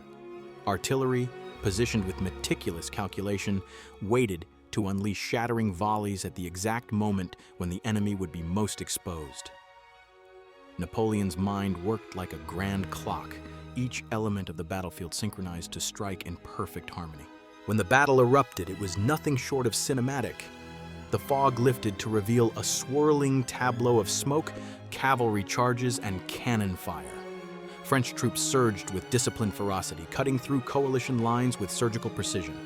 The Prussian Heights, the centerpiece of the trap, fell under the weight of Napoleon's counterattack, the coalition's overextended center collapsing as if the earth itself had conspired against them. Panic spread among the Austrians and Russians. Formations disintegrated, communication faltered, and morale plummeted. Amidst the chaos, Napoleon remained the calm eye of the storm. Mounted on his famous chestnut horse, Marengo, he observed, calculated, and issued orders that reshaped the battlefield in real time. His presence was both reassuring and terrifying, a combination of inspiration for his men and dread for his enemies. Victory, he might have thought, is not simply the defeat of armies, but the conquest of the will of men. The coalition, despite their superior numbers, had underestimated the genius and audacity of the French commander. By midday, the outcome was clear. Tens of thousands of coalition troops were dead, wounded, or captured. The battlefield, once a potential avenue for French defeat, had become a theater of triumph. Napoleon's masterpiece at Austerlitz was more than a victory. It was a demonstration of the art of war, a synthesis of strategy, psychology, and the relentless execution of a vision. Every cannon blast, every infantry advance, every cavalry charge contributed to a narrative of inevitability. The sense that the French genius had orchestrated not just a battle, but history itself. The consequences of Austerlitz reverberated far beyond the plains of Moravia. Austria sued for peace, humbled and destabilized, while Russia retreated to reassess its strategy. The Third Coalition, once confident in its ability to curb Napoleon's expansion, lay in disarray. For Europe, Austerlitz was a spectacle of audacity and brilliance, a reminder that the tides of power could be shaped by intellect as much as by steel. Napoleon's reputation, already formidable, now bordered on the mythic. Monarchs, diplomats, and generals alike understood that to face him in battle was to confront a force as relentless and precise as nature itself. The cinematic quality of Austerlitz lies not only in strategy, but in sensory immersion. One can almost hear the roar of artillery, the clash of swords, the cries of men amid smoke and frost. The landscape itself, hills, rivers, and plains, becomes a character, shaping the narrative, dictating the flow of movement, and emphasizing the drama of the encounter.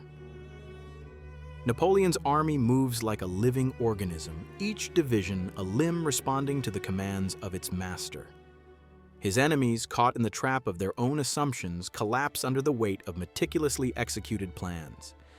Every moment is a crescendo in a story of genius, audacity, and relentless pursuit of dominance. Yet Austerlitz was not merely a tactical triumph, it was also a moral and psychological victory. Napoleon's soldiers, inspired by the sheer brilliance of the plan and the decisiveness of execution, saw their leader as more than a commander. He was an architect of destiny, a man capable of bending the chaos of war to his vision. The coalition, conversely, was left to grapple with the humbling realization that numbers and confidence could not counter the force of creativity, adaptability, and sheer audacity. In the aftermath, Austerlitz entered the annals of history as the quintessential Napoleonic battle, a fusion of artistry and warfare, calculation and instinct. Austerlitz solidified Napoleon's position as master of Europe. It demonstrated that even the mightiest coalitions could be undone by superior strategy, that the landscape of war could be manipulated as an instrument of victory, and that ambition, when combined with brilliance, could reshape continents. For France, it was a moment of triumph that echoed the promise of the revolution, tempered by the vision of a leader who had transcended ordinary command to achieve greatness on a scale rarely seen in human history. In the autumn of 1806, the tension in Europe had reached a fever pitch. Napoleon's meteoric rise from the misty plains of Austerlitz to the cobbled streets of Vienna had unsettled monarchs and generals alike.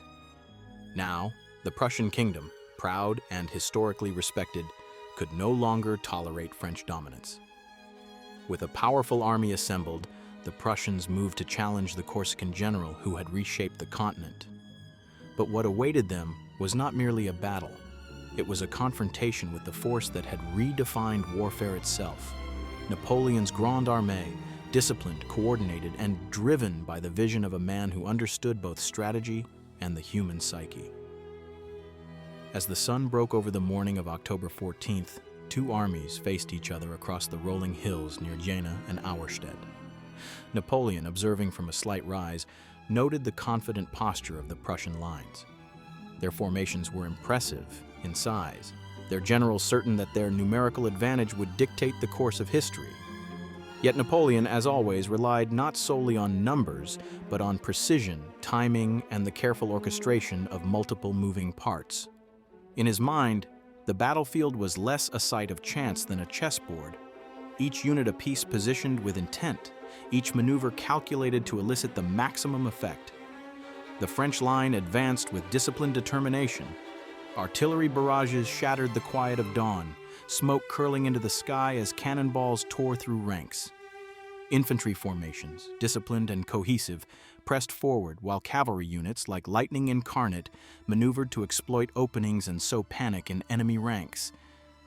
Every step of the French advance was synchronized, a testament to rigorous training and the meticulous planning of their leader.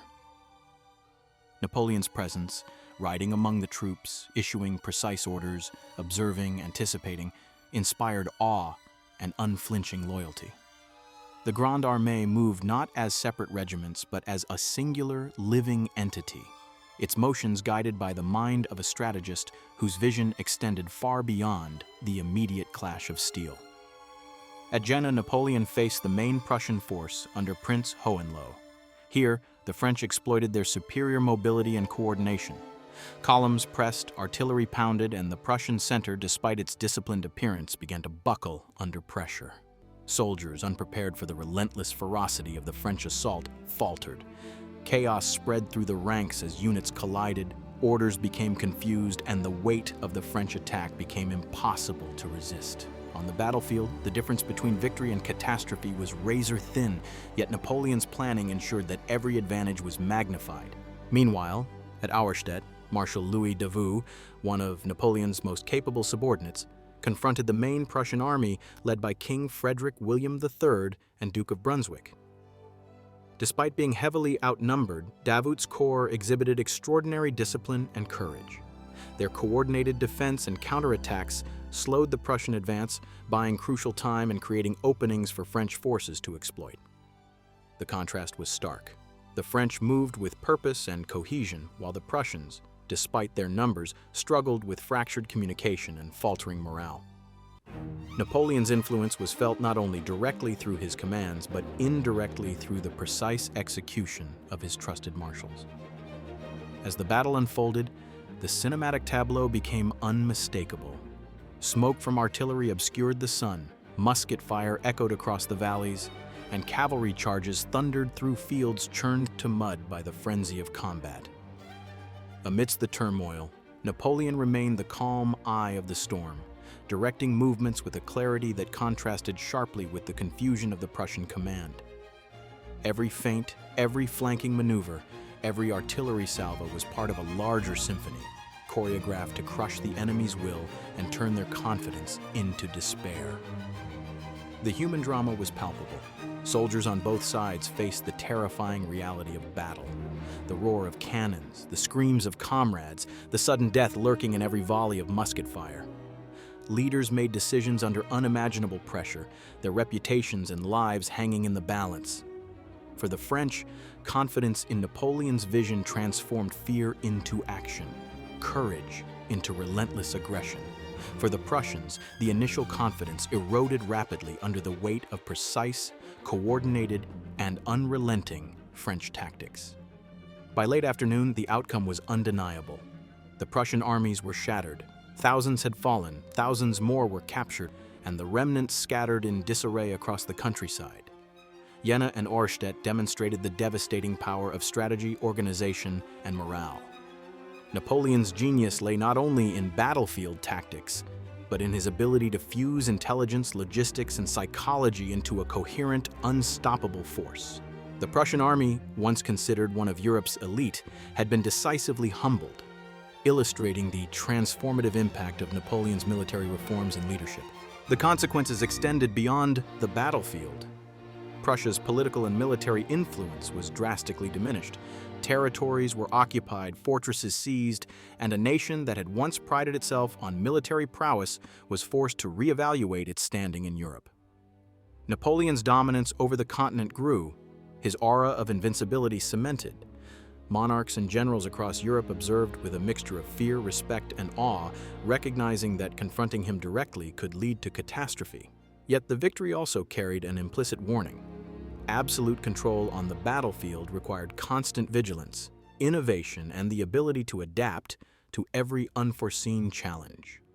Napoleon's presence, whether directly on the field or through his marshals executing his intent, remains a focal point, a human embodiment of strategy, audacity, and relentless ambition. As the dust settled, Napoleon's reputation as the master of Europe was further solidified. The twin victories demonstrated that genius on the battlefield could compensate for limitations in numbers or geography. They also underscored the interconnectivity of European conflict. A decisive victory in one theater had profound political, strategic, and psychological consequences across the continent. Jena and Auerstedt were not simply battles. They were statements, proclamations of a new order, heralding a Europe dominated by the vision, discipline, and audacity of Napoleon Bonaparte. The summer of 1807 brought a fragile, uneasy calm to the war-torn landscapes of Eastern Europe. The fierce battles of Jena, Auerstedt, and the brutal winter campaign culminating at Eylau had left armies exhausted, nations shaken, and monarchs humbled. Europe, a continent long accustomed to the oscillations of power, now found itself confronting a new reality. Napoleon Bonaparte was not merely a conqueror of territories, but a shaper of political destiny, a man whose vision extended far beyond the battlefield. It was against this backdrop of exhaustion and awe that the Treaty of Tilsit emerged, a document that would redraw the map of Europe and assert French dominance in unprecedented ways. Napoleon's strategic brilliance had reached its zenith. After the indecisive bloodletting at Eylau, where frostbite and snow had claimed as many lives as musket fire, he maneuvered his forces with the precision of a master tactician. The Russians, under Tsar Alexander I, had been battered, but remained a formidable presence. Napoleon, aware that continued conflict could strain both his resources and his political leverage, sought a diplomatic resolution, one that would not merely end hostilities, but cement his supremacy across the continent. The ensuing negotiations, held along the banks of the Niemen River in the town of Tilsit, were a study in power, perception, and psychological mastery. As Napoleon approached the Russian camp, he projected a mixture of confidence, charm, and subtle intimidation. The corridors of negotiation were not neutral ground.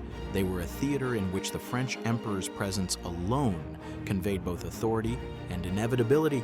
Delegates whispered, advisors fretted, and Alexander himself observed keenly, aware that this was more than a meeting of states. It was an encounter with destiny. Napoleon's genius was not merely in force of arms, but in understanding the interplay of pride, fear, and ambition.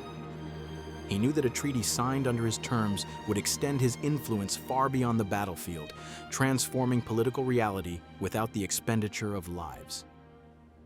The negotiations unfolded with a cinematic tension that mirrored the battlefield drama of previous campaigns.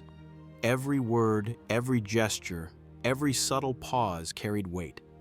Napoleon's vision was clear: to isolate Britain economically, secure France's eastern borders, and establish a client-state structure that would extend his hegemony across the continent. Alexander, though wary, recognized the futility of continued conflict against a leader who had repeatedly outmaneuvered him and his allies. The resulting agreement, signed on July 7, 1807, was a triumph of strategy, diplomacy, and psychological dominance. The Treaty of Tilsit reshaped Europe in sweeping strokes. Prussia, still reeling from Jena-Auerstedt, was forced to cede territories, significantly reducing its power and influence. The Kingdom of Westphalia, a puppet state ruled by Napoleon's brother Jérôme, emerged as a symbol of French supremacy and familial loyalty.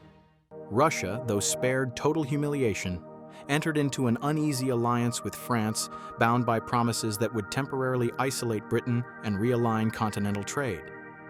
The map of Europe, once a mosaic of independent powers and age-old monarchies, now bore the unmistakable mark of Napoleon's ambition and tactical genius.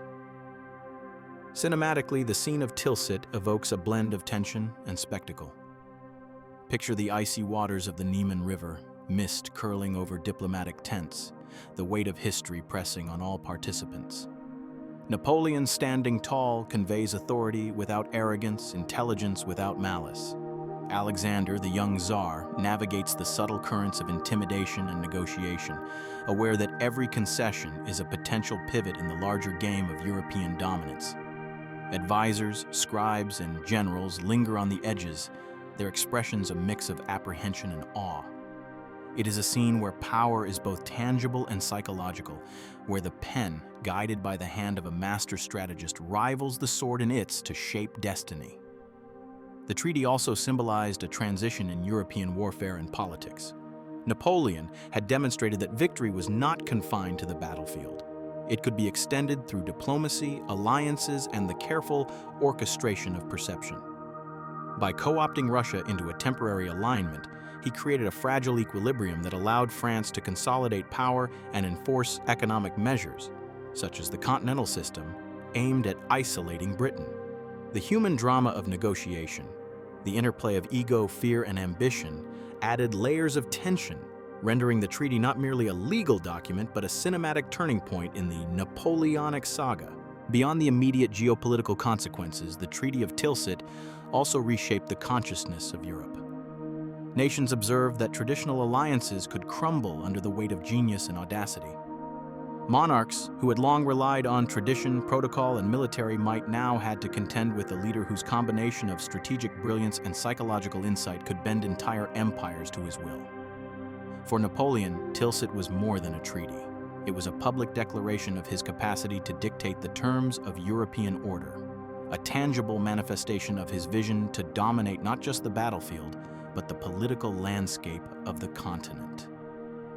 Napoleon's mind, always several steps ahead, perceives not only the immediate terms, but the long-term consequences.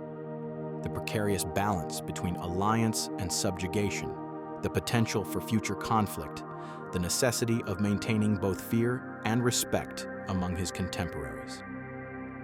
In the aftermath, Napoleon emerged not only as the victor of armies, but as the architect of continental order.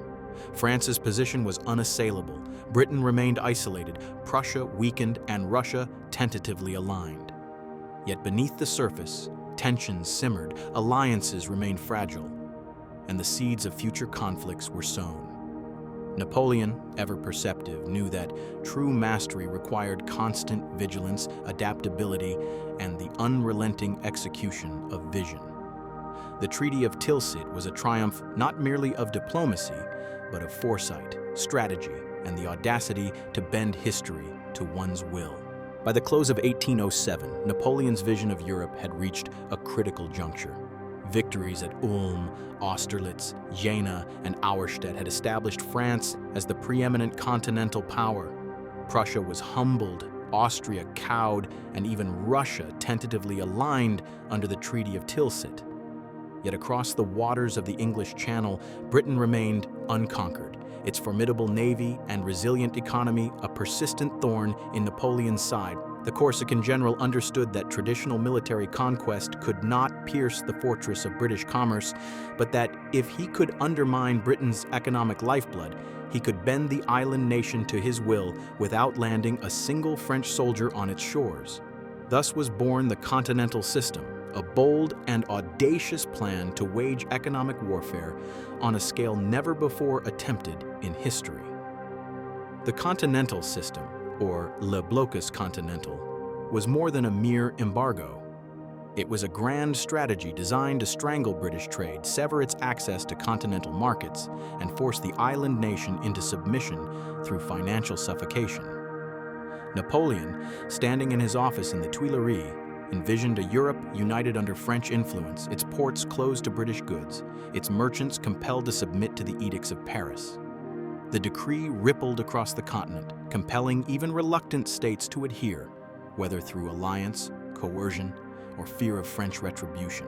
It was a stroke of strategic brilliance, but also a gamble of immense scale. For enforcing such a blockade over thousands of miles of coastline required discipline, loyalty, and the cooperation of nations that often resented French domination. The implementation of the Continental System was cinematic in both scale and ambition. French customs officers patrolled rivers and ports, inspecting cargoes, intercepting contraband, and turning commerce into a battlefield of law and compliance. Diplomatic envoys conveyed Napoleon's decrees to hesitant rulers, blending persuasion with subtle intimidation. The streets of major cities from Hamburg to Naples buzzed with the tension of compliance. Merchants feared fines, smugglers moved in shadow, and the common populace bristled under the restrictions that limited the flow of goods. Meanwhile, British merchants, aware that their economy depended on European trade, watched with growing apprehension as their ships were denied access, their markets shrinking under the weight of Napoleon's blockade. Yet the Continental System was not without its cracks. Smugglers, opportunists, and even entire states found ways to bypass the French edicts, undermining the strategy from within. Portugal, for instance, with its historic ties to Britain, resisted the blockade, creating tensions that would escalate into full-scale invasion. Russia, initially cooperative under the Treaty of Tilsit, began to chafe under the restrictions, recognizing that its own economic interests were compromised by Napoleon's policies.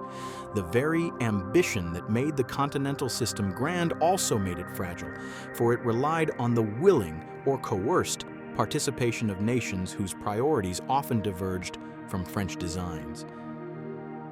Napoleon, ever the strategist, understood that the success of the blockade would not be measured merely in decrees or closed ports, but in the subtle currents of compliance, defiance, and economic pressure that coursed through Europe. Orders flowed from Paris to provincial governors, from customs officers to military patrols, creating a web of enforcement that sought to close every avenue through which British goods might slip. It was an economic war waged with the precision of a battlefield campaign, and Napoleon approached it with the same meticulous care he had applied to military maneuvers. The stakes of the Continental system were immense. If successful, Britain could be coerced into submission without the cost of another bloody campaign. France's hegemony would be further solidified, and the vision of a Europe united under Napoleon's influence would inch closer to realization. But failure would carry consequences equally severe. The fragility of alliances, the difficulty of enforcing compliance across diverse territories, and the ingenuity of British merchants and smugglers meant that any misstep could erode French authority, embolden opposition, and expose cracks in what had appeared to be an unassailable empire. The tension between vision and reality, ambition and limitation defined the cinematic narrative of this phase of Napoleon's reign. Beyond the logistics and strategy, the Continental system carried profound human and cultural drama. French citizens experienced the scarcity as imported goods dwindled. Merchants faced ruin or temptation. Smugglers and black market operators became both heroes and villains in whispered tales across the continent. Napoleon, in his councils, weighed these human costs against the broader strategy, recognizing that every law, every embargo, every decree rippled outward, affecting not only economies, but the lives and loyalty of millions. The tension between control and freedom, order and resistance infused the very fabric of Europe with drama, making the Continental system a narrative as compelling as any battlefield clash. The Continental system also foreshadowed the limits of power. Even as Napoleon's armies had conquered kingdoms, defeated coalitions, and redrawn maps, the complexity of continental economics proved a subtle adversary. While the blockade caused strain in Britain and Europe, it could not entirely achieve its goal. Smuggling, defiance, and economic interdependence revealed the limitations of control, hinting at the vulnerabilities that would later be exposed in campaigns such as the ill-fated Russian invasion. In this way, the Continental system stands as a dramatic tension point, a bold assertion of ambition tempered by the relentless unpredictability of human and economic behavior. Ultimately, the Continental system encapsulates the cinematic essence of Napoleon's empire: audacious, visionary, meticulously executed, yet inherently fraught with tension. It demonstrates the extension of military genius into the realm of strategy, diplomacy, and economics, revealing the interconnectivity of Europe and the complexities of ruling an entire continent. Napoleon's ambition had shifted from winning battles to shaping the entire European order, and every embargo, decree, and confrontation reflected the stakes of his grand vision. While Napoleon meticulously orchestrated the Continental system to choke Britain's economic lifelines, a far more visceral, chaotic, and unpredictable challenge was quietly igniting on the Iberian Peninsula. Spain, a nation steeped in centuries of monarchy, tradition, and Catholic identity, was about to become the stage for one of the most brutal and draining campaigns of Napoleon's career. The Peninsular War, known to French generals and soldiers as the Spanish Ulcer. What began as a calculated military intervention would evolve into a theater of relentless guerrilla resistance, bloodied battles, and the unyielding determination of ordinary people refusing to submit to the will of an emperor. The spark was lit when Napoleon demanded that Portugal, allied with Britain, comply fully with the Continental system. Portugal's refusal was merely the pretext. Spain, too, was dragged into the orbit of French ambitions. In 1808, French troops crossed the Pyrenees with confidence and precision, expecting swift compliance or quick conquest. Initial victories were achieved with the characteristic brilliance of Napoleonic maneuvering. Towns fell, armies surrendered, and French flags were hoisted over Spanish cities. Yet beneath this surface of victory, a far more insidious force was rising: the spirit of resistance among the Spanish populace. What distinguished the Peninsular War from Napoleon's previous campaigns was not the strategic complexity alone, but the human dimension. The Spanish people, villagers, peasants, and even clergy began waging a form of warfare that the French army had never fully encountered. They were not organized into grand armies for pitched battles. Instead, they operated in shadows, forests, and mountains, striking with sudden violence and then vanishing before the French could retaliate. The word guerrilla, literally little war, captured the essence of this irregular, unpredictable, and highly effective resistance. Ambushes on supply lines, sabotage of infrastructure, and the constant threat of attack turned even the simplest movement of French troops into a dangerous gamble. Cinematically, the Peninsular War evokes the tension and chaos of a thriller. Imagine French columns advancing through sun-drenched villages, unaware of the lurking ambushes, cannon fire echoing across jagged mountains as villagers dart through alleys, the fear etched on the faces of soldiers who realize that every step forward could be their last. Napoleon's generals, accustomed to precise maneuvers and disciplined formations, found themselves struggling against an enemy that refused to fight on conventional terms. Every victory in a town or city was tempered by the knowledge that the countryside teemed with insurgents ready to strike without warning. The stakes were immense. For Napoleon, the Peninsular War was not merely a distraction from the continental system. It threatened to unravel his carefully constructed European order. Each ambush, each protracted siege, each guerrilla attack sapped French resources, drained manpower, and stretched supply lines across a hostile landscape. Beyond the tactical and logistical nightmare, there was a profound psychological dimension. Napoleon, who had triumphed across Europe through genius, speed, and intimidation, now confronted the unsettling realization that sheer brilliance on the battlefield could not fully subdue a determined populace motivated by national pride, religious fervor, and the desire for autonomy. The conflict also showcased the emergence of leadership and heroism on the British side. The Duke of Wellington, dispatched to aid the Spanish and Portuguese resistance, brought with him the discipline, tactical skill, and strategic patience that would make him one of Napoleon's most formidable adversaries. British troops coordinated with Spanish guerrillas, leveraging the terrain and the unpredictability of irregular warfare to their advantage. The cinematic contrast between the disciplined, methodical British army and the sudden, chaotic strikes of the Spanish guerrillas created a narrative of suspense, tension, and dramatic unpredictability. The human drama of the Peninsular War was relentless. Villages were razed, civilians caught between armies, and atrocities committed on both sides. Yet amidst this devastation, the narrative of resistance flourished. Ordinary Spaniards, farmers, priests, shopkeepers became warriors in their own right, wielding kitchen knives, farm tools, and an intimate knowledge of the land against the seemingly invincible French army. Their courage and cunning turned the Iberian Peninsula into a living theater of suspense, where every forest, mountain pass, and village street was fraught with danger and drama. Napoleon's response was characteristically calculated and ruthless. He sought to crush the rebellion with overwhelming force, punishing towns suspected of harboring guerrillas and deploying experienced troops to quell insurgency. Yet the very nature of guerrilla warfare rendered traditional strategies insufficient. The French found themselves trapped in a cycle of skirmish, reprisal, and counter-ambush, each action bleeding resources and morale.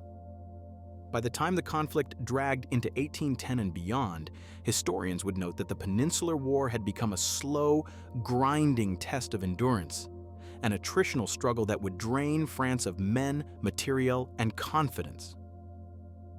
In cinematic terms, the Spanish Ulcer represents the unpredictability and chaos of war at its most human level. Visualize the sun-baked hills dotted with hidden marks of resistance, a broken cart signaling an ambush, smoke rising from a distant village as French troops advance cautiously, the quiet panic of a general realizing that conventional tactics may no longer suffice.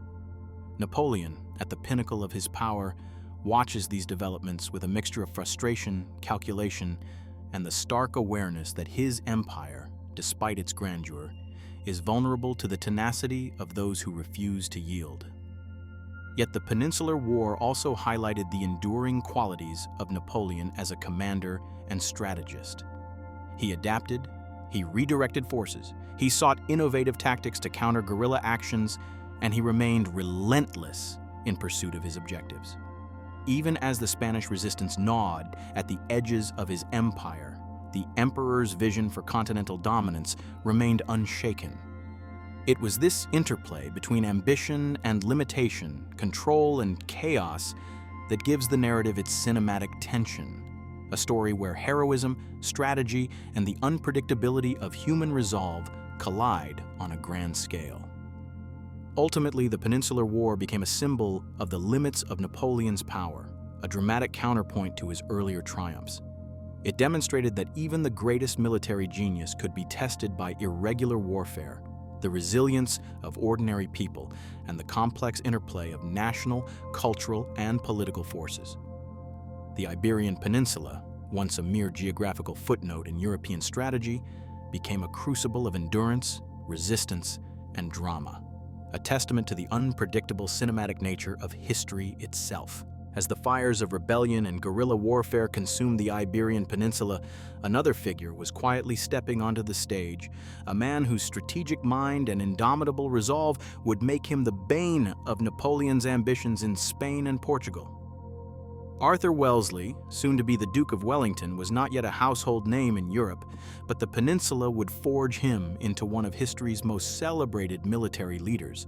Britain, recognizing that Napoleon's continental system and Iberian campaigns could not be ignored, committed troops and resources to the theater, and Wellesley became the embodiment of disciplined, methodical resistance against a seemingly unstoppable empire. By 1808, the Spanish ulcer was festering, and the French found themselves ensnared in a war they had underestimated. Wellesley, with his keen eye for terrain, meticulous planning, and steadfast command, capitalized on every misstep of the French. Unlike the chaos of guerrilla resistance, he brought structure, coordination, and timing to the British forces, transforming fragmented efforts into a coherent, relentless campaign. His approach combined conventional military prowess with a nuanced understanding of irregular warfare, working alongside Spanish and Portuguese allies to exploit the French vulnerabilities exposed by insurgent actions. Cinematically, the introduction of Wellington into the narrative transforms the Iberian struggle into a layered drama. Imagine a fog-laden morning on the plains of Portugal. French troops, wary from previous skirmishes, are arrayed in traditional formations, their confidence tempered by the shadowy threat of guerrilla attacks. Across the river or behind the hills, Wellesley studies maps with his officers, calculating every move, anticipating French reactions, and coordinating with local forces. Each order he issues ripples across the battlefield, like a conductor guiding an orchestra where each soldier, each allied contingent, is an instrument in a grand, tense symphony of war. The interplay between Wellesley and Napoleon's forces created a riveting tension that would define the Peninsular War. Wellesley understood the psychological as well as the tactical dimensions of warfare.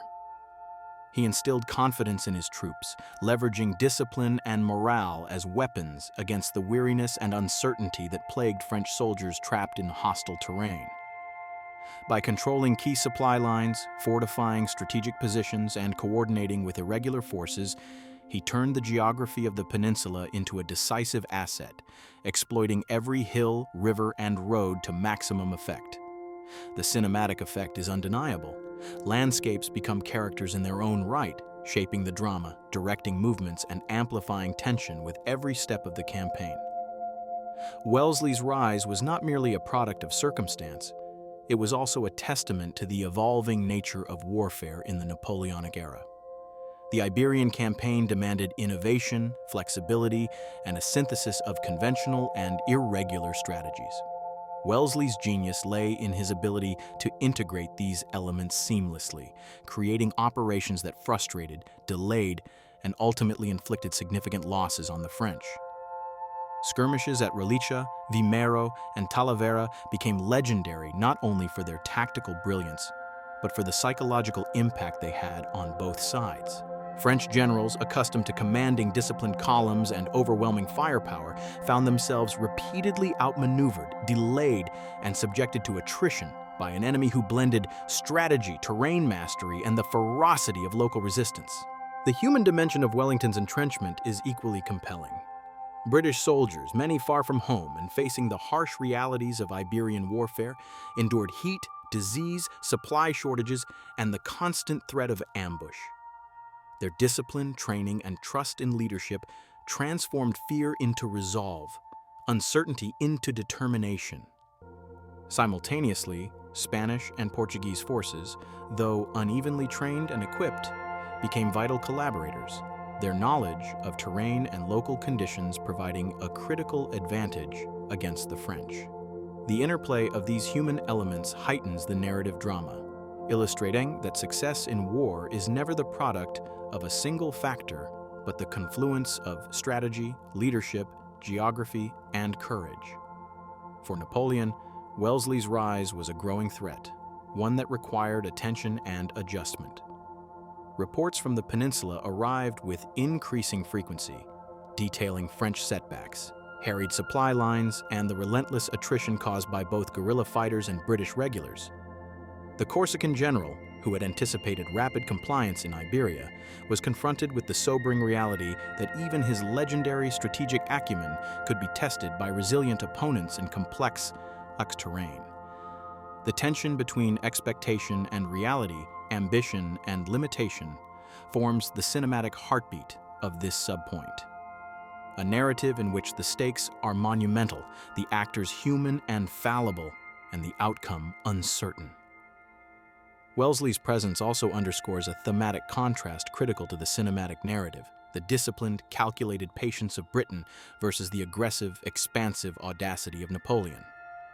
Where Napoleon relied on speed, decisiveness, and shock, Wellesley leveraged preparation, adaptability, and intimate knowledge of local conditions. This juxtaposition not only highlights the evolving nature of Napoleonic warfare, but also reinforces the narrative tension that would eventually culminate in the broader European conflicts to follow. Ultimately, Wellington's rise in Iberia represents a turning point, both strategically and narratively. It exemplifies the limits of Napoleon's power, demonstrating that even the most formidable military genius could be challenged by a combination of human resilience, terrain, and determined leadership.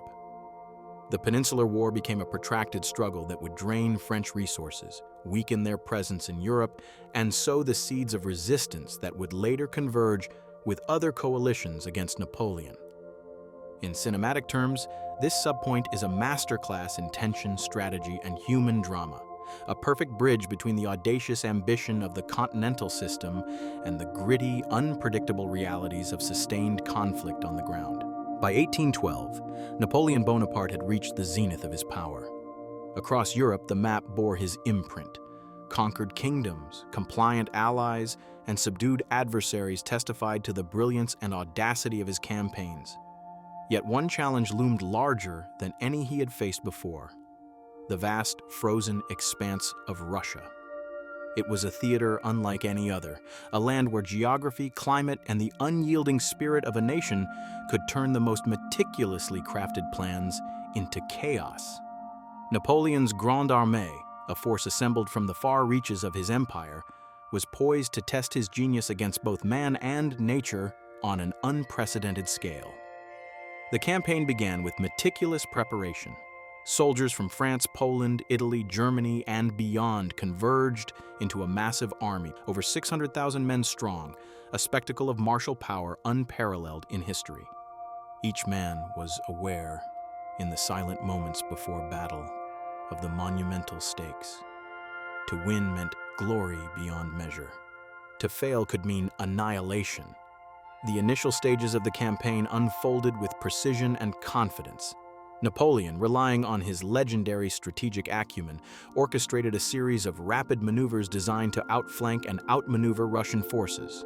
At Smolensk, the French artillery roared to life, leveling fortifications and creating corridors for the infantry to surge forward. The Russian army, though formidable, often avoided direct confrontation, retreating strategically to preserve their forces and draw the French deeper into hostile territory. This tactic frustrated the Grande Armée, but Napoleon's ability to maintain momentum, coordinate corps movements, and adapt to the vast expanses of the Russian landscape was nothing short of masterful. Napoleon's men marched with confidence, believing their experience and discipline would secure decisive victories. Villages surrendered without resistance, roads were navigable, and the initial clashes seemed to validate the emperor's unyielding ambition. Yet behind this apparent success lurked the seeds of catastrophe. The vast distances, the logistical challenges of supplying hundreds of thousands of men across hostile terrain, and the unrelenting Russian strategy of scorched earth, in which towns were burned and crops destroyed to deny sustenance to the invaders. Every step forward brought glory and danger in equal measure. The human element intensified the drama. Soldiers were far from home, marching for days through dusty plains, forests, and rivers, enduring heat, exhaustion, and the constant uncertainty of what lay beyond the next hill. Officers relayed orders with precision, yet even the best-laid plans were vulnerable to the unpredictability of terrain, weather, and the enemy's cunning. Napoleon, riding at the forefront, embodied both inspiration and pressure, a figure whose presence could lift morale but whose expectations imposed relentless discipline. Imagine him surveying the rolling expanse, calculating every maneuver, every river crossing, every potential trap, while knowing that the stakes were not merely tactical but existential for his empire. Despite these challenges, the Grande Armée achieved early successes. Russian forces were engaged at several key points, and although the battles were hard-fought, the emperor's strategies secured momentum. Each skirmish, each artillery barrage, each cavalry charge contributed to the sense of inevitability that had defined many of Napoleon's previous campaigns. The logistics of the campaign added layers of complexity and dramatic tension. Feeding, supplying, and coordinating an army of over 500,000 men across an expanse larger than most European kingdoms was a feat of organizational brilliance and near constant anxiety. Supply lines stretched across hundreds of kilometers, vulnerable to weather, disease, and Russian harassment. Cavalry scouted ahead to locate forage and assess threats, while engineers and artillery units moved methodically, constructing temporary bridges and fortifications. The cinematic tension is further heightened by the Russian strategy itself. Rather than meeting Napoleon in pitched battle immediately, the Russian generals, Barclay de Tolly and later Kutuzov, employed a strategy of delay, attrition, and deception. Towns were abandoned and set ablaze, supply depots destroyed, and civilians moved or evacuated, denying the French army sustenance and shelter. The Grande Armée, confident from previous victories and accustomed to rapid conquest, now faced a relentless and invisible adversary, where the enemy's absence was as threatening as its presence. In narrative terms, the initial successes of the campaign serve as a dramatic prologue to the catastrophe that follows. The Grande Armée's victories at Smolensk and other early encounters reinforced Napoleon's image as a military genius, yet they also amplify the tension and anticipation. Every success, every orderly encampment, every marching column foreshadows the immense challenges, the burning cities, the freezing winter, the stretched supply lines that will transform this campaign from one of glory into one of tragedy. Grande Armée's march into Russia is not merely one of tactics and logistics. It is a human story of courage, ambition, and vulnerability on an epic scale. Soldiers confronted the unknown with bravery. Generals calculated every risk. Napoleon pushed forward with confidence and vision. Yet even amidst the meticulous planning and early victories, the seeds of calamity were being sown. The vastness of Russia, the ingenuity of its defenders, and the unpredictability of climate and terrain would soon challenge every assumption, every plan, and every sense of invincibility that had defined Napoleon's empire. The march of the Grande Armée into Russia exemplifies the grandeur, ambition, and inherent tension of Napoleon's campaigns. The victories of the early stages serve both as a testament to Napoleon's brilliance and as the opening act of a tragedy, a cinematic narrative that blends strategy and the unpredictable power of geography and fate. The stage is set, The army is poised, and history itself waits for the storm that will soon engulf one of the greatest military endeavors in European history. As the Grande Armée pressed deeper into Russian territory, a foreboding tension settled over the vast expanse, palpable to both soldiers and commanders alike. Napoleon had advanced with remarkable speed, navigating rivers, forests, and marshlands, and had engaged Russian forces in a series of hard-fought encounters that showcased his tactical brilliance. Yet the further he marched, the more he sensed the elusive hand of an adversary that refused to be pinned down, an enemy who understood that the truest weapon in war was patience itself. Moscow, the jewel of Russia, the heart of its spiritual and political life, loomed on the horizon, majestic, vast, and seemingly within grasp. Napoleon envisioned a decisive victory that would break the will of the Russian people and force Tsar Alexander I to the negotiating table. He imagined triumph parades through the grand streets, proclamations of French supremacy, and the empire's banners fluttering alongside the domes of Orthodox cathedrals. Yet what greeted him was not the capitulation he had expected, but a chilling tableau of strategic defiance. Cinematically, the approach to Moscow is haunting. The city's skyline emerges from the morning haze, gilded onion domes glinting in the early light, walls and towers looming like sentinels. Soldiers of the Grande Armée, exhausted from weeks of arduous marching and combat, press forward, anticipating a culmination of glory. But the city itself seems eerily silent. Streets empty, windows shuttered, and an air of tension hangs thick. The Russians, under the guidance of Governor Rostopchin and the Tsar's generals, have abandoned the city, leaving not surrender but a carefully orchestrated void, a tactical retreat that leaves the invaders facing the ghostly echoes of a civilization they had hoped to conquer. Napoleon entered Moscow expecting triumph, but the city's abandonment was merely the first act in a drama of unparalleled scale. Fires, lit by Russian citizens and orchestrated by retreating forces, quickly consumed entire neighborhoods. Flames devoured wooden buildings, smoke choked the streets, and a city once vibrant with commerce and culture became a labyrinth of smoldering ruins. The Grande Armée, already stretched thin by months of marching and combat, now confronted a burning metropolis, a logistical nightmare and a psychological shock. The air was thick with the acrid scent of smoke and charred timber, punctuated by the distant screams of those caught in the inferno. Napoleon, watching from a distance, understood that his expected leverage over the Tsar had vanished. The Russians had refused peace. They had rejected submission, choosing instead to sacrifice their own city rather than bow to the invader. The narrative drama is intensified by the human toll. Soldiers trudged through smoke-choked streets, navigating rubble, ash, and occasional pockets of resistance. Civilians, displaced and desperate, added to the chaotic atmosphere, while French commanders scrambled to establish order, secure quarters, and maintain morale. Strategically, the burning of Moscow was a masterstroke by the Russians. By denying the Grande Armée shelter, provisions, and the psychological satisfaction of conquest, they forced Napoleon into a dire situation. Winter was approaching, supply lines were overstretched, and the army's stamina was being tested to its absolute limits. The Tsar's refusal to negotiate, his insistence on withdrawing and leaving Moscow in flames, turned a potential political victory for Napoleon into a logistical nightmare, an impending catastrophe that would strain the empire's most formidable military creation. Napoleon's inner thoughts, imagined for dramatic effect, reveal the tension of the moment. He paced along the charred avenues, his gaze sweeping across ruined squares and toppled gates. The city burns, yet they do not yield, he might have thought. Every building lost, every street in flames, yet the Russian remains unbroken. How can victory be measured if the prize is ashes?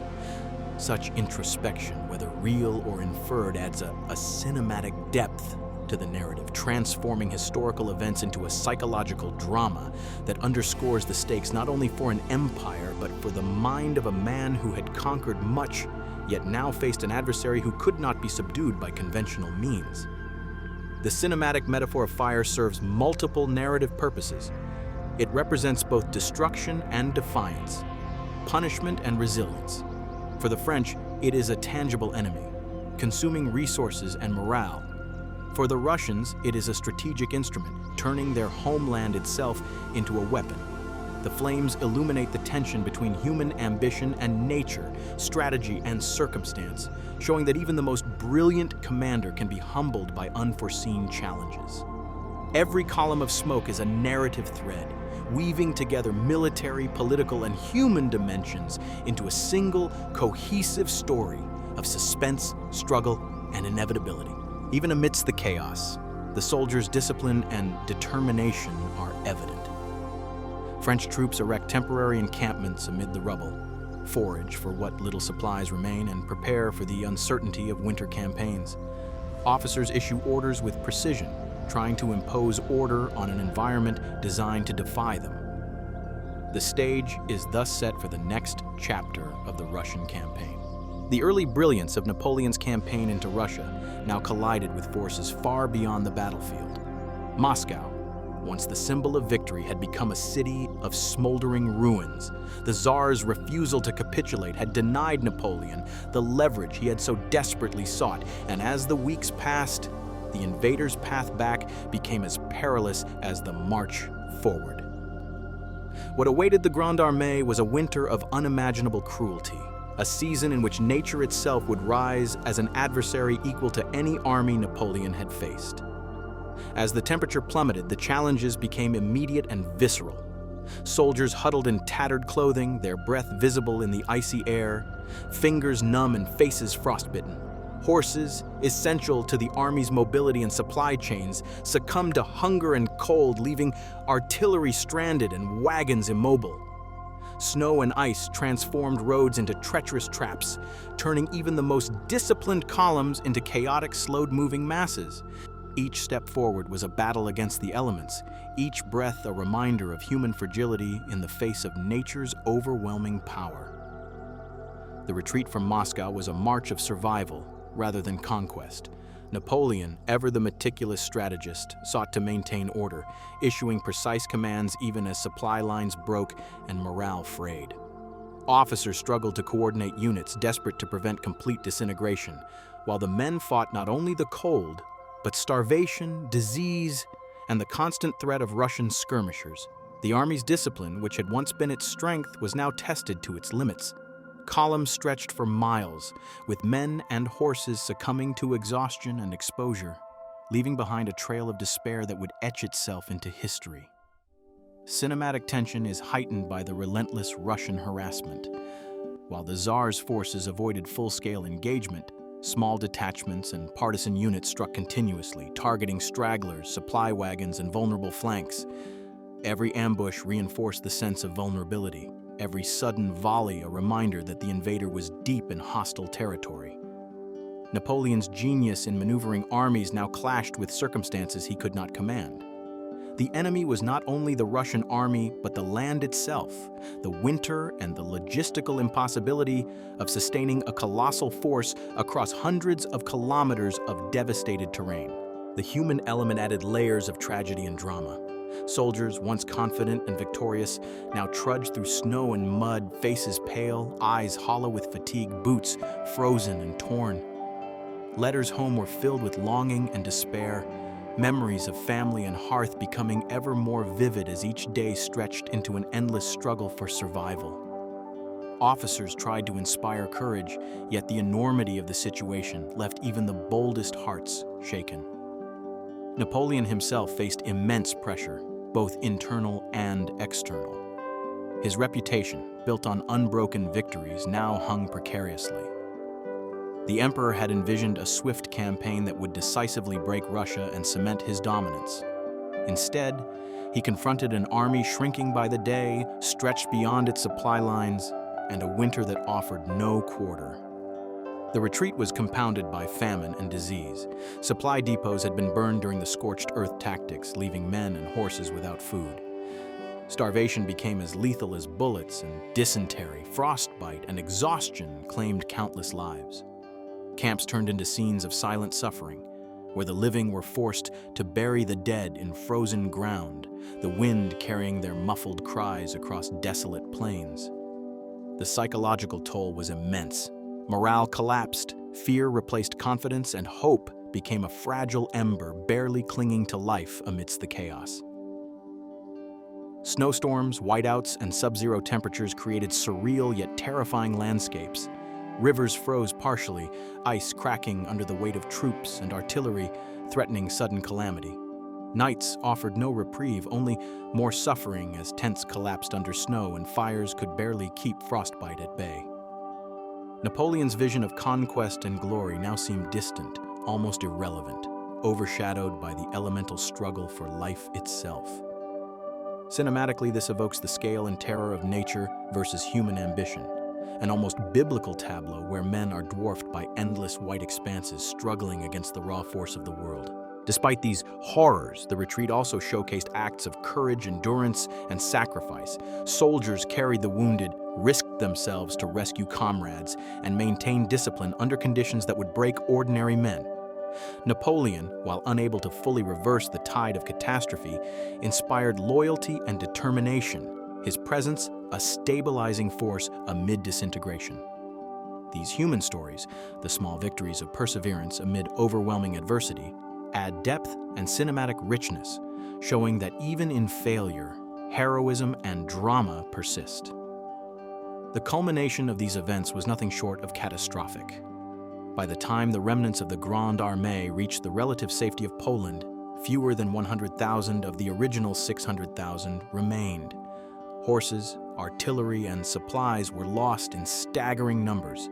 The retreat from Moscow shattered the myth of invincibility that had surrounded Napoleon, demonstrating that even the most brilliant strategist could be undone by nature, endurance, and an unyielding adversary. It is a scene of epic tragedy, where ambition collides with reality, and where human endeavor is humbled by the relentless forces of geography, climate, and strategy. The cinematic metaphor of the Russian winter serves as both antagonist and narrative device. It is impersonal, merciless, and absolute, shaping the story not through intent, but through unyielding pressure. Flames of Moscow, retreating armies, and snowbound plains together create a visual and emotional tableau, highlighting the fragility of power and the magnitude of human struggle. Every step, every frozen river crossing, every collapsed soldier is a brushstroke in a sweeping portrait of loss, resilience, and the relentless march of history. In the larger narrative, this retreat transforms the story from one of triumph to a cautionary tale, a dramatic pivot point in the Napoleonic Wars. The earlier victories, brilliant strategies, and disciplined maneuvers now pale in comparison to the human and logistical toll. The Russian catastrophe stands as one of the greatest military and human tragedies of the era, an event that reshaped Europe and forever altered Napoleon's destiny. The echoes of cannon fire reverberated across the plains of Leipzig, a city caught in the storm of history. Autumn winds whipped through the trees, carrying with them the smoke, sweat, and screams of men locked in a battle that would mark the beginning of the end for Napoleon's vast empire. The Battle of Leipzig, ominously dubbed the Battle of Nations, was unlike any engagement Europe had yet seen. Four nations, Prussia, Russia, Austria, and Sweden, converged to challenge the might of the French emperor, creating a spectacle of strategy, courage, and chaos on a scale that seemed almost mythic. Napoleon arrived with the remnants of his once feared Grande Armée, still bearing the scars of the Russian campaign. His forces were seasoned but depleted. Their confidence wavered between determination and apprehension. On the opposing side, the coalition armies were vast, coordinated, and resolute. From the first morning, the battle unfolded like a dark symphony. French troops clashed with Russian cavalry in thunderous charges, the ground trembling beneath the hooves of thousands. Cannons roared with the fury of 1,000 storms, sending smoke and shrapnel into the air, reducing forests to splintered wreckage and shattering the rhythm of life on the battlefield. Napoleon, mounted on his horse, moved like a conductor through the chaos, issuing orders, assessing threats, and attempting to impose his strategic vision on a situation that increasingly defied control. The cinematic tension is amplified by the human scale of the conflict. Soldiers charged, fell, and rose again, Cries of pain mingled with the clash of steel and the crack of gunfire. Commanders shouted across smoke-filled fields, waving swords and flags to rally their men. Horses screamed and reared, tangled with men, cannon, and chaos. The autumn leaves, turning to brown and gold, were stained with blood and dust, a haunting reminder that nature itself bore witness to the tragedy unfolding. Every face, every action, every moment contributes to the narrative of desperation, valor, and the inescapable weight of history pressing down on those who dared to shape it. Despite Napoleon's brilliance, the odds were insurmountable. The coalition army's numerical superiority and coordination began to wear down the French lines. Cavalry charges that once decimated opposing forces now faltered against waves of disciplined infantry. Artillery positions were outflanked, and communication across the battlefield became nearly impossible amidst the pandemonium. Cinematically, this is a moment of dramatic irony. The genius who had once orchestrated victories across Europe now faced a tide that no single strategy could stem. His commands were executed with precision, but the sheer scale and relentless pressure of the enemy created cracks that widened with every passing hour. Young soldiers, many barely in their 20s, experienced the full horror of modern warfare. Friends cut down beside them, the stench of death in the air, and the deafening roar of artillery shaking the very earth. Officers attempted to inspire courage, but the relentless assault of coalition forces tested even the most disciplined troops. Some held the line heroically, while others faltered, their morale shattered by the overwhelming size and determination of the opposing armies. By the second and third days, the French position had become increasingly precarious. Coalition forces tightened their grip, coordinated assaults severed communication lines, and entire units were encircled. Napoleon attempted counterattacks, brilliant in conception but limited in execution by the exhausted and diminished troops at his command. The climactic crescendo came as coalition forces achieved breakthroughs on multiple fronts. French troops, stretched thin and weary, began to falter under the weight of overwhelming opposition. Strategic points fell, reserves were depleted, and the battlefield became a landscape of desperation and retreat. Napoleon, realizing the impossibility of victory, began orchestrating a withdrawal, a tactical decision that signaled the shifting balance of power in Europe. Cinematically, the retreat is dramatic and harrowing. Columns of soldiers navigating devastated terrain, the wail of artillery and musket fire, and the visual contrast between the vast, ordered formations of earlier campaigns and the fragmented, chaotic movements of a defeated force. Leipzig's significance extends beyond the immediate tactical outcome. It marked the first time Napoleon faced an alliance capable of overwhelming him through sheer coordination and numerical strength. The battle shattered the myth of invincibility that had surrounded him for over a decade, proving that even the most brilliant commander could be undone when faced with a coalition united in purpose and relentless in execution. For the Grande Armée, it was a devastating blow, eroding morale, depleting forces, and setting the stage for the eventual invasion of France itself. Soldiers who had survived the Russian winter now confronted another trial by fire. Encirclement, combat fatigue, and the psychological weight of realizing that the invincible empire was vulnerable. Officers made last stands to cover retreats, entire battalions sacrificed themselves to protect fleeing comrades, and the cries of the wounded and dying created a poignant counterpoint to the strategic narrative. Each action, each sacrifice underscores the epic scale of the moment and the intertwining of personal courage with grand historical forces. Napoleon himself, witnessing the unraveling of his forces, embodied both resilience and the limitations of genius. His decisions were rapid, precise, and unyielding, yet constrained by circumstances beyond control. By the final day, the Battle of Leipzig had decisively turned the tide. Napoleon's forces retreated across the Ulcer River, leaving behind artillery, wounded, and the psychological remnants of a humbling defeat. The coalition's victory was resounding, signaling the beginning of the inexorable march toward France, the unraveling of Napoleon's European hegemony, and the reshaping of the continent's political landscape. Leipzig, the Battle of Nations, stands as a monumental pivot in the Napoleonic saga. It combines strategic brilliance, numerical scale, human drama, and the inexorable logic of alliance to create a moment of cinematic tension and historical significance. As Napoleon and the remnants of his army retreat, the narrative tension shifts, setting the stage for the ultimate collapse of the empire and the final chapters of an extraordinary life.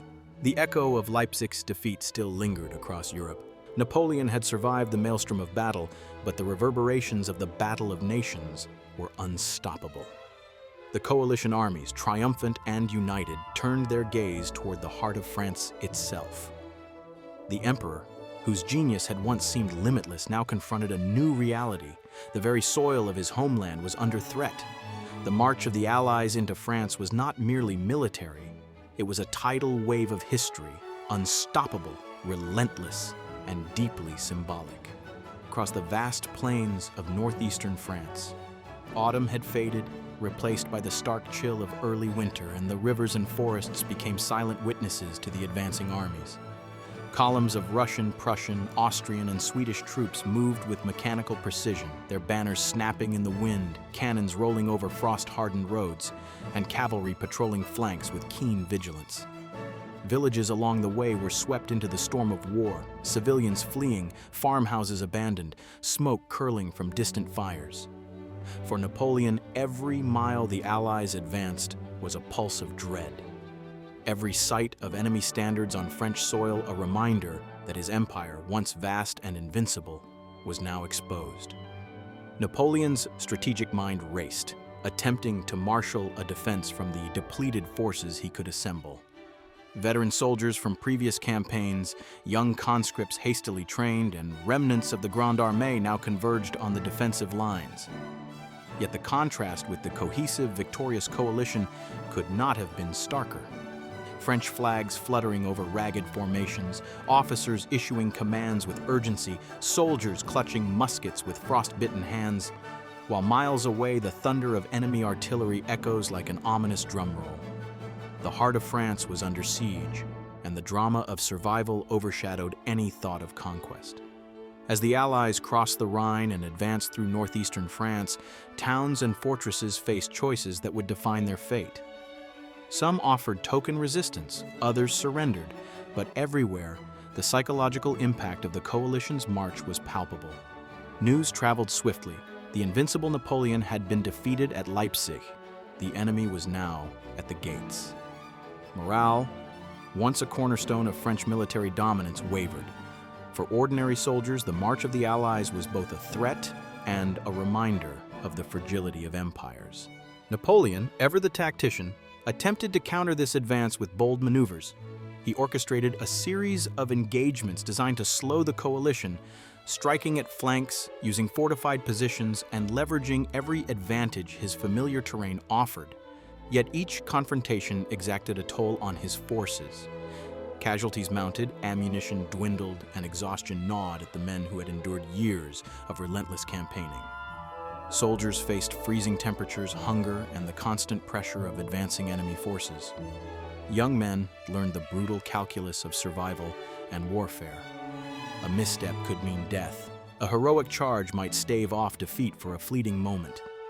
Officers faced impossible choices, weighing the lives of men against strategic necessity. Civilians, too, were caught in the tide, fleeing towns, burying the dead, and witnessing the destruction of homes, crops, and livelihoods. Each movement of the Allies prompted rapid calculations: where to defend, how to delay, when to counterattack. Cavalry skirmishes erupted along the roads, artillery duels shattered the quiet of countryside villages, and infantry clashed in close-quarters engagements that left a trail of devastation. Napoleon's forces, though courageous, could not match the combined weight of the armies pressing into France, and the imagery conveys both scale and tension.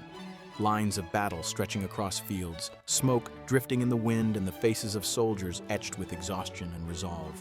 As the Allies moved deeper, Napoleon attempted political maneuvering to maintain loyalty and morale. He appealed to local governors, rallied troops with stirring speeches, and sought to exploit divisions within the coalition. Yet the momentum of history was against him. The winter of 1813 approached, adding natural hardship to the strategic and psychological pressures. Snow and frost began to creep across the battlefield and countryside, compounding supply issues and fatigue. The march of the Allies also had profound symbolic weight. The presence of foreign armies on French soil, once unthinkable, challenged the sense of national pride and invincibility Napoleon had cultivated. Towns braced for occupation. Citizens confronted the reality of invasion. Soldiers fought knowing the eyes of Europe were upon them. Napoleon's genius, while still formidable, faced constraints imposed by geography, logistics, morale, and the unrelenting force of coalition coordination. By late 1813, the Allies were no longer simply pressing forward, they were controlling the initiative. French forces, while still capable of tactical brilliance in isolated engagements, were increasingly reactive. Napoleon's attempts to stabilize fronts, conduct counterattacks, and delay the enemy were valiant but ultimately insufficient. As the Allies approached Paris, the inevitability of the siege became clear. The heart of the empire, once unassailable, now faced the converging might of Europe's major powers. Napoleon, despite his tactical brilliance, could not conjure forces sufficient to repel the coalition. The cinematic narrative emphasizes both scale and intimacy. Panoramic views of marching armies juxtaposed with the personal struggles of soldiers, officers, and civilians, all bound by the inexorable logic of history. This advance was not merely a military operation, it was the dramatic denouement of a saga of ambition, strategy, and human endeavor on a continental stage. By the time Napoleon contemplated the defense of the capital, the psychological and logistical strain was palpable. Morale waned, supply lines stretched thin, and the French citizenry, once ardent supporters, faced the harsh reality of occupation. The march of the Allies into France was both literal and symbolic, signaling the approaching end of an empire built on ambition, vision, and relentless pursuit of glory. The chill of early 1814 was more than seasonal. It was the cold hand of destiny gripping the heart of France. The coalition armies had pressed relentlessly, their banners now fluttering ominously within striking distance of Paris. Napoleon, once the master of Europe, now faced the ultimate test. Not a foreign battlefield of distant lands, but the streets, squares, and palaces of the capital he had transformed and ruled. The city that had echoed with the triumph of victories, the grandeur of imperial ambition, and the glow of revolutionary zeal now trembled under the approaching storm. This was a moment where history, relentless and impartial, converged upon a single point: the fall of an empire. Paris, usually a city of lights, culture, and political vigor, now bore the heavy shadow of fear. Soldiers stationed along its gates, walls, and bridges could feel the approaching coalition advance. Scouts returned with reports of Austrian, Prussian, and Russian troops converging from all sides, marching through the countryside with confidence born of prior victories. Civilians shuttered their windows, whispered anxieties, and hoarded supplies, sensing the inevitability that their city would become the stage for the final act of Napoleon's extraordinary journey. Napoleon's mind, ever a battlefield of strategy and imagination, raced with options. Could he rally a last-ditch defense? Could the walls of Paris, fortified and garrisoned, withstand the might of a united coalition? He called upon generals, marshals, and veterans, issuing orders with the precision and urgency that had become his hallmark. The tension was palpable, the stakes monumental. Despite Napoleon's brilliance, reality was unyielding. French forces, exhausted from years of campaigning, could not match the fresh, coordinated strength of the Allies. Skirmishes erupted on the outskirts of Paris. Cavalry clashed with grim determination, artillery boomed, and musket fire cracked through the crisp winter air. But each encounter only emphasized the imbalance of power. The coalition moved with discipline, precision, and purpose, pressing steadily toward the city's gates. For the first time, Napoleon faced a vulnerability that no battlefield genius could entirely mitigate: the collapse of morale, resources, and the will to resist among his own people. Within Paris, the psychological weight of the siege was nearly tangible. Citizens, soldiers, and officials felt the city's vibrancy dim as the coalition drew closer. Streets that once hummed with commerce and debate now seemed frozen. the echoes of past grandeur replaced by anxiety and uncertainty. Shops shuttered, horses clattered across empty avenues, and the smell of winter mixed with the acrid tang of distant fires. Cinematically, the visuals convey both scale and intimacy. Panoramic shots of the city under siege juxtaposed with the personal struggles of those within, families clutching one another, soldiers checking their muskets, officers whispering urgent counsel. Napoleon, understanding the gravity of the moment, faced a profound internal crisis. He had conquered Europe, reformed France, and become a symbol of ambition and power. Yet here he was at the center of his empire, confronted by the inevitability of defeat. The streets of Paris, the symbols of his triumphs, the Tuileries, the Arc de Triomphe in embryo, the palaces and boulevards stood as silent witnesses to both his grandeur and the approaching collapse. In a series of tense negotiations and strategic miscalculations, it became apparent that defending Paris was no longer viable. French generals, wary of unnecessary bloodshed, urged Napoleon to consider alternatives. Coalition envoys demanded surrender, offering terms that were generous yet humiliating: the emperor's abdication in exchange for personal safety and exile. Napoleon, faced with the weight of history pressing down upon him, weighed his options with the same precision he had applied to battlefield maneuvers. Here, the cinematic tension is at its zenith. An emperor, once seemingly invincible, now confronting the inevitability of submission framed against the grand architecture and frost-bitten streets of his capital. As the coalition's banners rose over strategic points and artillery positions were established, Paris seemed to hold its breath. Snow drifted across the rooftops, curling through the streets in cold eddies, muffling the distant sounds of marching troops. Napoleon, known for his decisiveness, made the ultimate concession: abdication. On April 6, 1814, he formally renounced the throne, marking the dramatic end of an era. The cinematic portrayal is rich with emotion. The emperor, dignified yet humbled, signing documents that would seal his fate, while around him the city braces for the presence of foreign armies. The abdication was both personal and symbolic. Napoleon, stripped of power, transitioned from ruler of an empire to exile-bound figure. The weight of his decisions, the lives affected, and the legacy he had built pressed upon him. Cinematically, the scene contrasts the human vulnerability of Napoleon with the inexorable momentum of history. The streets of Paris, once the stage of imperial ambition, now bore witness to the subdued march of the Allies. Russian, Austrian, Prussian, and Swedish flags fluttered in the winter wind, a visual testament to the seismic shifts of European power.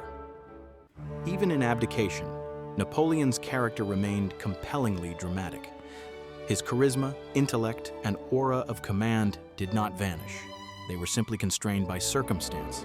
He attempted to negotiate terms that would preserve dignity and honor, seeking personal safety and the potential for eventual return.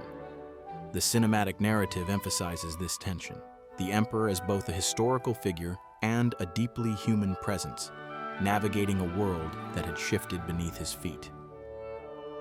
The reaction of Parisians, soldiers, and the international community added layers to the drama.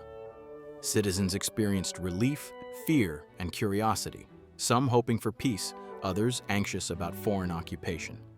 Soldiers felt a mixture of loyalty, loss, and resignation. Diplomats and coalition leaders observed the unfolding events with satisfaction and strategic calculation, aware that the fall of Paris symbolized the collapse of an empire whose influence had stretched across Europe. The aftermath of abdication was swift and cinematic. Napoleon was escorted to the port of Toulon, then transferred to the island of Elba. The voyage itself was laden with symbolism. A man who had traversed continents, reshaped nations, and commanded armies now moved quietly toward exile, framed by the Mediterranean waves and the stark, isolating island landscape. The rise, brilliance, and eventual fall of Napoleon are framed not merely as historical events, but as a sweeping epic of human ambition, strategy, and consequence. From the streets of Paris to the open plains of Europe, from the roar of cannons to the whispers of negotiation, every scene reinforces the epic stakes the cinematic grandeur, and the inexorable flow of history. Napoleon's abdication was more than a political maneuver. It was a moment of profound drama, an intersection of personal fate and continental destiny, and the closing of one of the most extraordinary chapters in European history. The Mediterranean sun shimmered across the waters surrounding the tiny island of Elba, casting golden reflections on a world that had once belonged entirely to one man. Napoleon Bonaparte, exiled yet unbroken, gazed across the horizon, the distant coastlines of France teasing his imagination and ambition.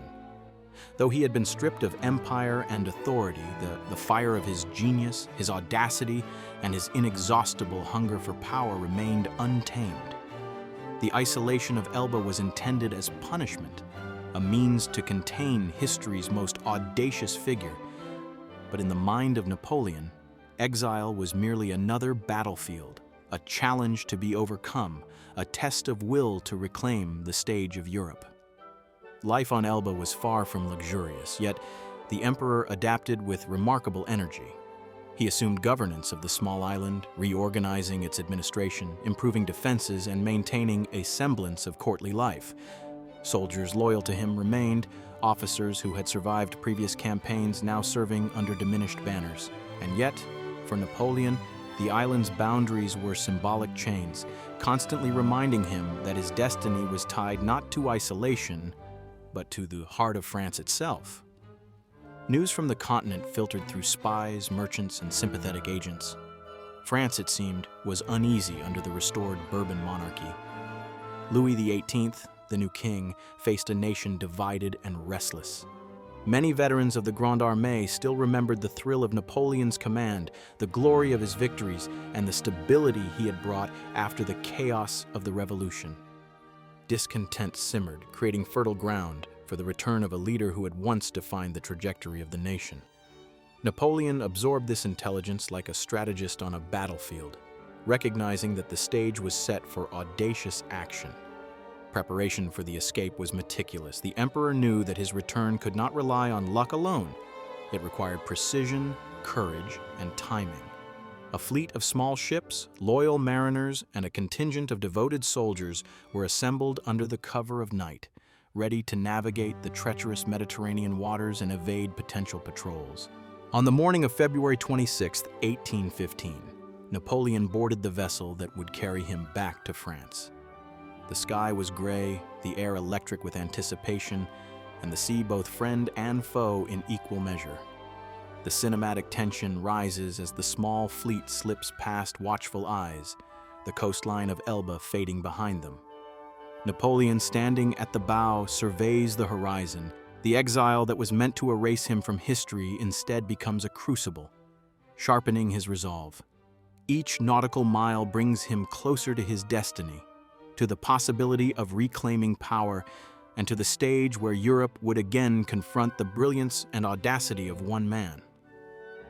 As the fleet approached the southern coast of France, intelligence suggested that resistance would be minimal, yet uncertainty loomed. Louis XVIII's forces, aware of Napoleon's daring reputation, were alert but complacent, unprepared for the speed, secrecy, and audacity of his plan. Coastlines appear, small villages line the shores, militia patrols glance outward, unaware that history itself is returning on the waves. Napoleon's landing at Gulf Juan is swift and decisive.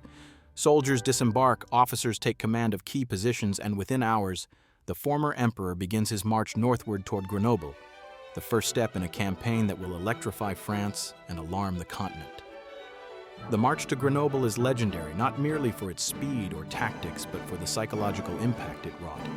Crowds line the roads, many cheering, many fearful, all witnesses to the audacity of a man who had returned from exile to reclaim what was once lost. Napoleon, mounted on horseback at the forefront of his small but devoted contingent, embodies both myth and reality. Cinematically, the sequence unfolds with grandeur. Sweeping shots of French countryside, banners fluttering, soldiers advancing, and townsfolk watching with a mixture of awe and trepidation. Each village crossed becomes a stage for loyalty and allegiance, the narrative tension rising with every mile. Opposition from Bourbon troops initially seems possible, yet when confronted by Napoleon himself, the soldiers often wavered, many defecting to his cause, others simply refusing to fight. The aura of Napoleon's legend, the charisma that had once unified Europe under his command, now operates almost supernaturally, turning hesitant forces into allies and making resistance seem futile. One man's will, ambition, and presence bending reality, reshaping outcomes, and catalyzing loyalty.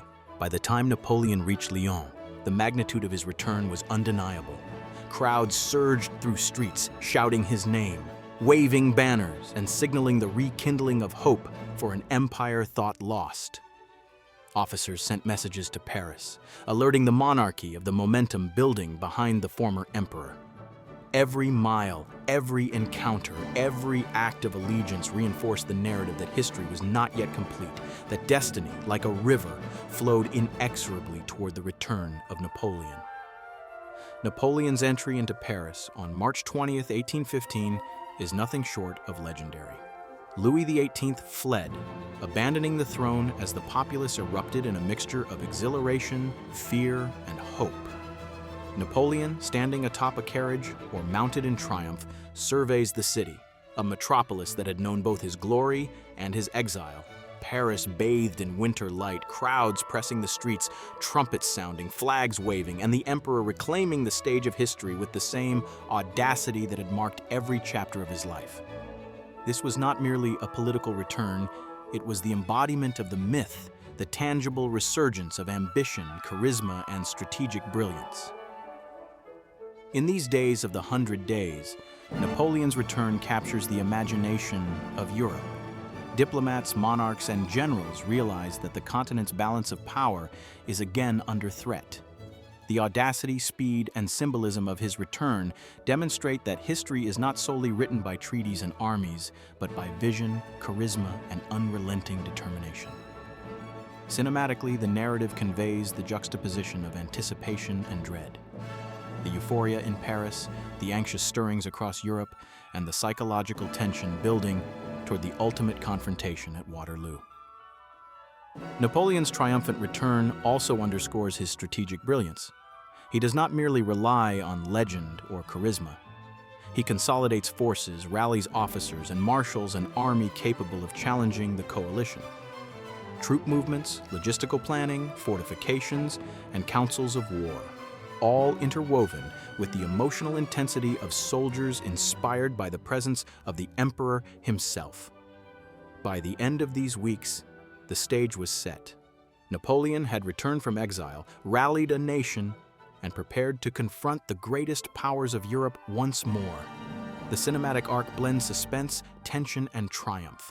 The small island of Elba fades from view, replaced by the vast panorama of France poised for another dramatic chapter, a final act of audacity that would culminate in the fateful Battle of Waterloo. The summer of 1815 in Belgium was heavy with anticipation and the oppressive heat of a continent bracing for one of history's most dramatic confrontations. Napoleon, having returned from Elba, now faced the formidable coalition armies arrayed against him, led by the Duke of Wellington and the Prussian Field Marshal Gebhard Leberecht von Blücher. The fate of Europe, the culmination of years of campaigns, alliances, betrayals, and ambition, now rested on a single battlefield near the small village of Waterloo. The cinematic canvas stretches wide. Rolling hills, misty mornings, the distant hum of approaching troops, the tension palpable in every glance and every footfall. Napoleon's mind, a battlefield of strategy and calculation, moved with lightning speed. He knew that to succeed he must act decisively and strike before Wellington and Blücher could unite their forces. Each troop movement, each feint, each reconnaissance mission was executed with the precision and audacity that had defined his career. Yet the battlefield itself, indifferent to human ambition, posed challenges. Muddy terrain from relentless rain, the unpredictability of morale, and the uncertainty of timing. The cinematic portrayal emphasizes these contrasts, the emperor's relentless focus against nature's stubborn resistance, his meticulous plans meeting the chaotic, living reality of war. The early hours of June 18, 1815, unfolded with suspense. Napoleon positioned his forces along the ridge and prepared for the day's battles, envisioning each engagement as a step toward ultimate victory. Infantry, cavalry, and artillery bristled along the lines. Officers whispered instructions, scouts returned with reports, and soldiers tightened grips on muskets, bayonets glinting under a pale sun breaking through clouds. Cinematically, the scene captures both the grandeur and intimacy of warfare. The thunder of cannon, the rhythmic march of disciplined troops, the silent anticipation in the eyes of young conscripts, and the resolute gaze of battle-hardened veterans. Wellington's forces, arrayed defensively, awaited the French advance. The Duke's strategic genius lay in his use of terrain, the defensive positioning of villages, and the integration of Allied forces into a cohesive shield. Each farmhouse, hedgerow, and sunken lane became a bulwark, a theater for courage and brutality. Napoleon's initial attacks, designed to break the enemy lines quickly, were met with disciplined volleys, resolute artillery fire, and the unyielding defense of British and Allied troops. The cinematic tension escalates with each clash, the battlefield transforming into a living canvas of chaos, heroism, and human drama. Amid the smoke, mud, and roar of battle, Napoleon demonstrated the audacity and brilliance that had once conquered Europe. He personally oversaw artillery deployments, coordinated cavalry charges, and directed infantry maneuvers, his presence a galvanizing force for his men. Yet even as the day progressed, cracks appeared. The resilience of Wellington's troops, combined with the steadfast advance of Blücher's Prussian forces, tested Napoleon in ways few had ever managed. The emperor, larger than life, commanding amidst chaos, facing the cold reality that even genius can meet resistance too formidable to overcome. The afternoon brought pivotal moments. French assaults on key positions, Hougoumont, La Haye-Sainte, revealed the tenacity of Wellington's lines. Each attempt to penetrate the enemy's defense resulted in fierce counterattacks, creating scenes of staggering intensity. Cavalry swept across muddy fields, infantry clashed bayonet to bayonet, and artillery erupted in explosive bursts. Amidst the chaos, Napoleon's tactical decisions were swift and resolute, but the weight of coalition coordination and the stubborn defense of Allied troops gradually sapped the momentum of the French advance. As evening approached, Blücher's Prussian forces emerged on Napoleon's right flank, a devastatingly timely intervention. The French lines, already strained by the relentless British defense, now faced the additional pressure of fresh, disciplined troops threatening encirclement. Napoleon's famed ability to adapt and inspire was pushed to its limits. Attempts to rally the army faltered, communication became fragmented, and fatigue weighed heavily upon the men. Weary soldiers struggling through mud, officers shouting over cannon fire, and the emperor, heroic yet increasingly isolated, witnessing the unraveling of his campaign. The final hours of the battle transformed Waterloo from a tactical engagement into a cataclysm of human struggle. Cavalry charges collided, infantry squares were tested, artillery barrages shattered formations, and the cries of men and horses filled the air. Napoleon's vision of a decisive victory slipped further from reach as the combined strength of Wellington and Blücher pressed relentlessly. By nightfall, the outcome was tragically clear for Napoleon. The Grande Armée, once the pride of Europe, lay in disarray. Retreating soldiers trudged through mud, the cries of the wounded echoed across fields, and the sun set on a battlefield that had witnessed the final undoing of a man whose ambition had once reshaped a continent. Napoleon, surveying the scene, confronted the crushing reality. Waterloo was not merely a military defeat, it was the symbolic collapse of an epic. The narrative captures this duality, the physical devastation of the battlefield intertwined with the psychological and historical significance of Napoleon's downfall. The emperor's dreams of reclaiming Europe from exile were extinguished, leaving him to confront the inevitability of permanent exile. One of history's greatest commanders, having returned from the brink, now faced a humiliation that would resonate across generations.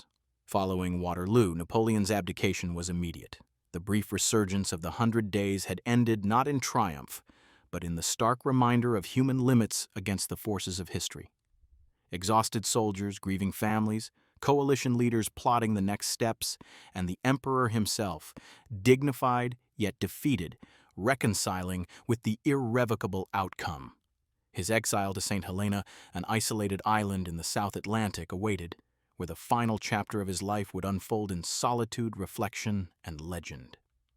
In the aftermath, the world absorbed the shock waves of Waterloo. Monarchs across Europe breathed a sigh of relief, diplomats rewrote treaties, and the narrative of Europe's balance of power was permanently altered. Napoleon's ambition, audacity, and genius remained undeniable, but the reality of coalition unity and the resilience of opposing powers had triumphed. Waterloo stands as a defining moment, not just in military history, but in human drama. Napoleon's vision, charisma, and audacity met the ultimate test against nature, timing, and collective human will. It is an epic tableau, courage, ambition, and destiny clashing across a single fateful landscape. The smoke of Waterloo had barely lifted when the enormity of Napoleon's defeat sank in, both for him and for the world. The French emperor, whose audacity had once seemed limitless, now faced a stark reality. His last gamble had failed. The 100 Days, a meteoric return from exile, had ended not in glory but in humiliation. The battlefield, soaked with mud and blood, bore witness to the final chapter of a man who had commanded armies, toppled kings, and reshaped Europe with a vision that bordered on the divine. Yet history, indifferent to genius, had chosen a new path. Napoleon's abdication was inevitable, a reluctant concession to the unstoppable tide of events that now surrounded him. As news of the defeat spread, the streets of Paris echoed with tension and uncertainty. Citizens, soldiers, and politicians alike grappled with disbelief and fear. The once revered emperor, whose charisma had inspired devotion and obedience, was now a figure both pitied and vilified. Behind the grandeur of imperial palaces, political factions whispered, plotting the restoration of the monarchy or the imposition of a provisional government. Napoleon's own court was fractured, some loyal to the end, others calculating their survival under the weight of defeat. Paris, usually vibrant and bustling, now feels like a city on the edge of moral and political collapse, reflecting the inner turmoil of its fallen leader. Napoleon, ever the tactician, knew the stakes. He understood that further resistance would invite unnecessary bloodshed and the annihilation of his remaining forces. Each step, each decision was calculated with the precision that had defined his career, even as the emotional weight pressed upon him. The abdication, formalized on June 22, 1815, was both a legal act and a symbolic surrender, a recognition that his era of conquest, at least in Europe, had drawn to a close. The question of Napoleon's future loomed. Europe's powers were unanimous. He must be removed permanently. Attempts to flee to the United States or rally new forces were quickly thwarted by naval blockades and surveillance by the British Royal Navy. Diplomats and monarchs, having endured years of war and upheaval, insisted upon exile as the only viable solution. The decision fell upon the British, whose naval supremacy could guarantee containment. They chose St. Helena, a remote island in the South Atlantic thousands of miles from Europe, isolated and inhospitable, a prison worthy of the man who had once dominated the continent. Napoleon's journey to St. Helena was as much psychological as it was physical. Boarding the HMS Northumberland, he left the familiar contours of Europe, the palaces, the armies, and the people who had shaped his destiny. Each mile across the Atlantic felt like a severing of ties with history itself, a movement from the heart of action to the periphery of existence. On board, he maintained the air of command, holding councils with his entourage, issuing orders, and reflecting upon the monumental events that had brought him here. Yet beneath the veneer of control lay a profound awareness of finality, the realization that exile was absolute, and that the world he had once dominated would now continue without him. Arriving on St. Helena in October 1815, Napoleon confronted the harsh reality of isolation. The island, volcanic and rugged, offered little comfort or familiarity. The House of Longwood, damp and windswept, became his new residence, a stark contrast to the opulent palaces of Paris or the grand battlefields of Europe. Here, Removed from allies and enemies alike, Napoleon's days were structured yet monotonous, dictating memoirs, walking through the rocky terrain, reflecting upon strategies and battles, and conversing with a small circle of loyal aides. A man accustomed to grandeur now confronted with confinement, the power of memory and intellect substituting for the absence of political and military authority. Napoleon's exile was not mere punishment. It was a crucible for introspection. He meticulously recounted his campaigns, analyzing victories and defeats with unparalleled clarity. Memoirs became both a testament and a narrative weapon, a way to preserve his version of history, to shape how generations would perceive him. Every word, every reflection, carries the tension between pride and regret, genius and hubris. Despite the isolation, Napoleon remained a figure of fascination for the world. Envoys, sailors, and occasional visitors glimpsed a man whose reputation had crossed oceans and epochs. His presence on St. Helena became a living symbol of ambition, checked by circumstance, of genius, constrained by geography and politics. An emperor, once at the center of Europe's grand stage, now a solitary figure against the raw, untamed backdrop of nature, embodying the eternal struggle between human aspiration and the forces that define history. The years passed slowly. Napoleon's health waned, yet his mind remained sharp, dissecting military tactics, politics, and philosophy. The harsh climate, limited resources, and psychological weight of isolation took their toll, but his indomitable will persisted. As he dictated his final thoughts, the world beyond St. Helena continued to evolve. Monarchs restored their thrones, empires restructured, and the balance of power in Europe stabilized. Napoleon's exile, though removing him from active history, ensured that his legend would endure, untainted by further military misadventures, yet tinged with the poignancy of human limitation. In May 1821, Napoleon Bonaparte died on St. Helena, ending the life of one of history's most extraordinary figures. His final moments were surrounded by loyal aides and the stark reality of his isolation. Cinematically, the scene emphasizes quietude and finality. The fading light over the rugged island, the soft murmur of attendants, the emperor's eyes reflecting both memory and ambition, and the world beyond continuing, unaware of the profound historical loss. His death marked the end of a life defined by extraordinary audacity, unmatched military genius, and an enduring impact upon Europe and the modern world. Napoleon's abdication and exile to St. Helena encapsulate both tragedy and legacy. The return from Elba, the climactic confrontation at Waterloo, and the final removal from power into the unyielding isolation of the South Atlantic. The hero, once omnipotent, reduced by circumstance yet immortalized by history. The battlefield replaced by desolate cliffs and endless ocean. The empire surrendered to memory and myth. Through exile, Napoleon's story transcends mortality. His life, campaigns, and ambitions continued to captivate the imagination of historians, leaders, and storytellers alike. St. Helena becomes more than a location. It is the crucible in which the myth of Napoleon was forged, preserving the lessons, drama, and grandeur of a man whose reach once encompassed an entire continent. Napoleon's passing on May 5, 1821, was both an ending and a beginning, a transition from the tangible life of an emperor to the enduring myth of Napoleon Bonaparte. It underscored the power of narrative, the inevitability of history, and the capacity of one individual to leave an indelible mark upon the world. Even after the ink had dried on treaties and the armies had marched home to rebuild shattered nations, Napoleon Bonaparte's shadow continued to stretch across Europe and beyond. His body lay exiled on the remote island of St. Helena, far from the theaters of his grand campaigns. His influence continued to resonate not only in history books and monuments, but in the very fabric of society.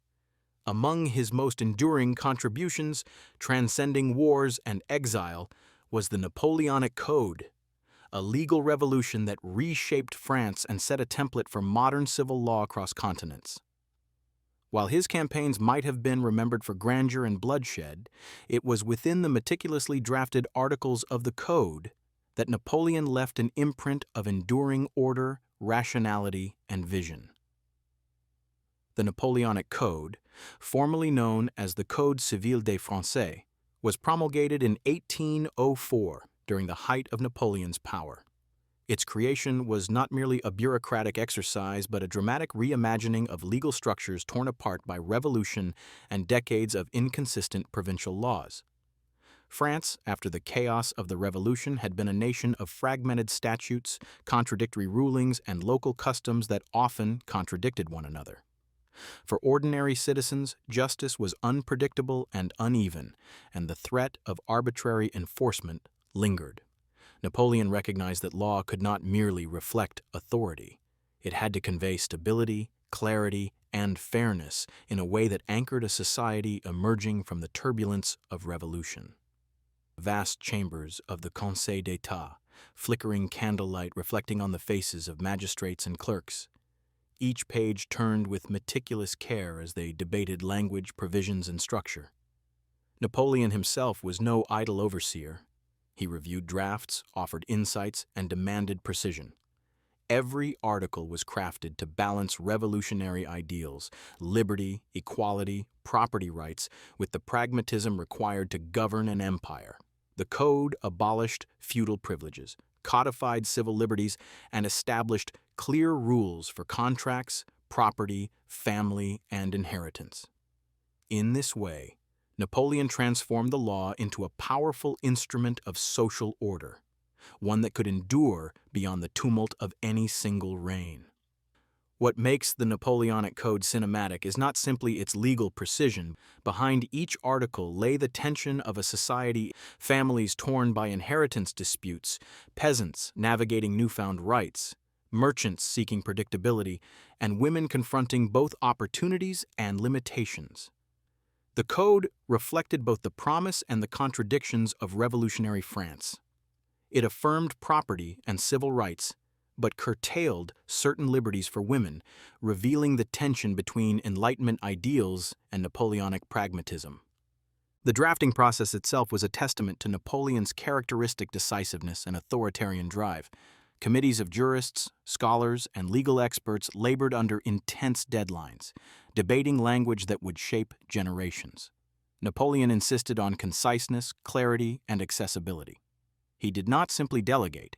He oversaw the work, understanding that law was a battlefield of ideas and its consequences could either stabilize or destabilize an entire nation.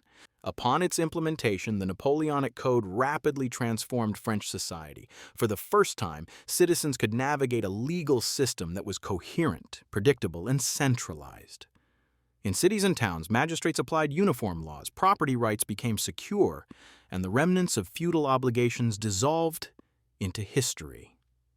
The impact was immediate, not abstract. Land transactions were simplified, contracts were standardized, and disputes were resolved with a rational, equitable framework. This was law as both shield and sword, offering citizens protection while reinforcing the authority of the state. Yet the Napoleonic Code was not confined to France. As Napoleon's armies marched across Europe, they carried more than cannon and banners. They brought legal and administrative models that would outlast their military conquests. Territories conquered or influenced by France adopted variants of the Code, reshaping judicial systems in Italy, the Netherlands, Belgium, and beyond. In places like Poland, Spain, and parts of Germany, Napoleonic legal principles left a lasting imprint. Courts in foreign cities echoing with the clarity of French law. Judges consulting codices drafted thousands of miles away. The ripples of Napoleon's vision extending far beyond the battlefield. This international diffusion underscores the dramatic scope of his legacy.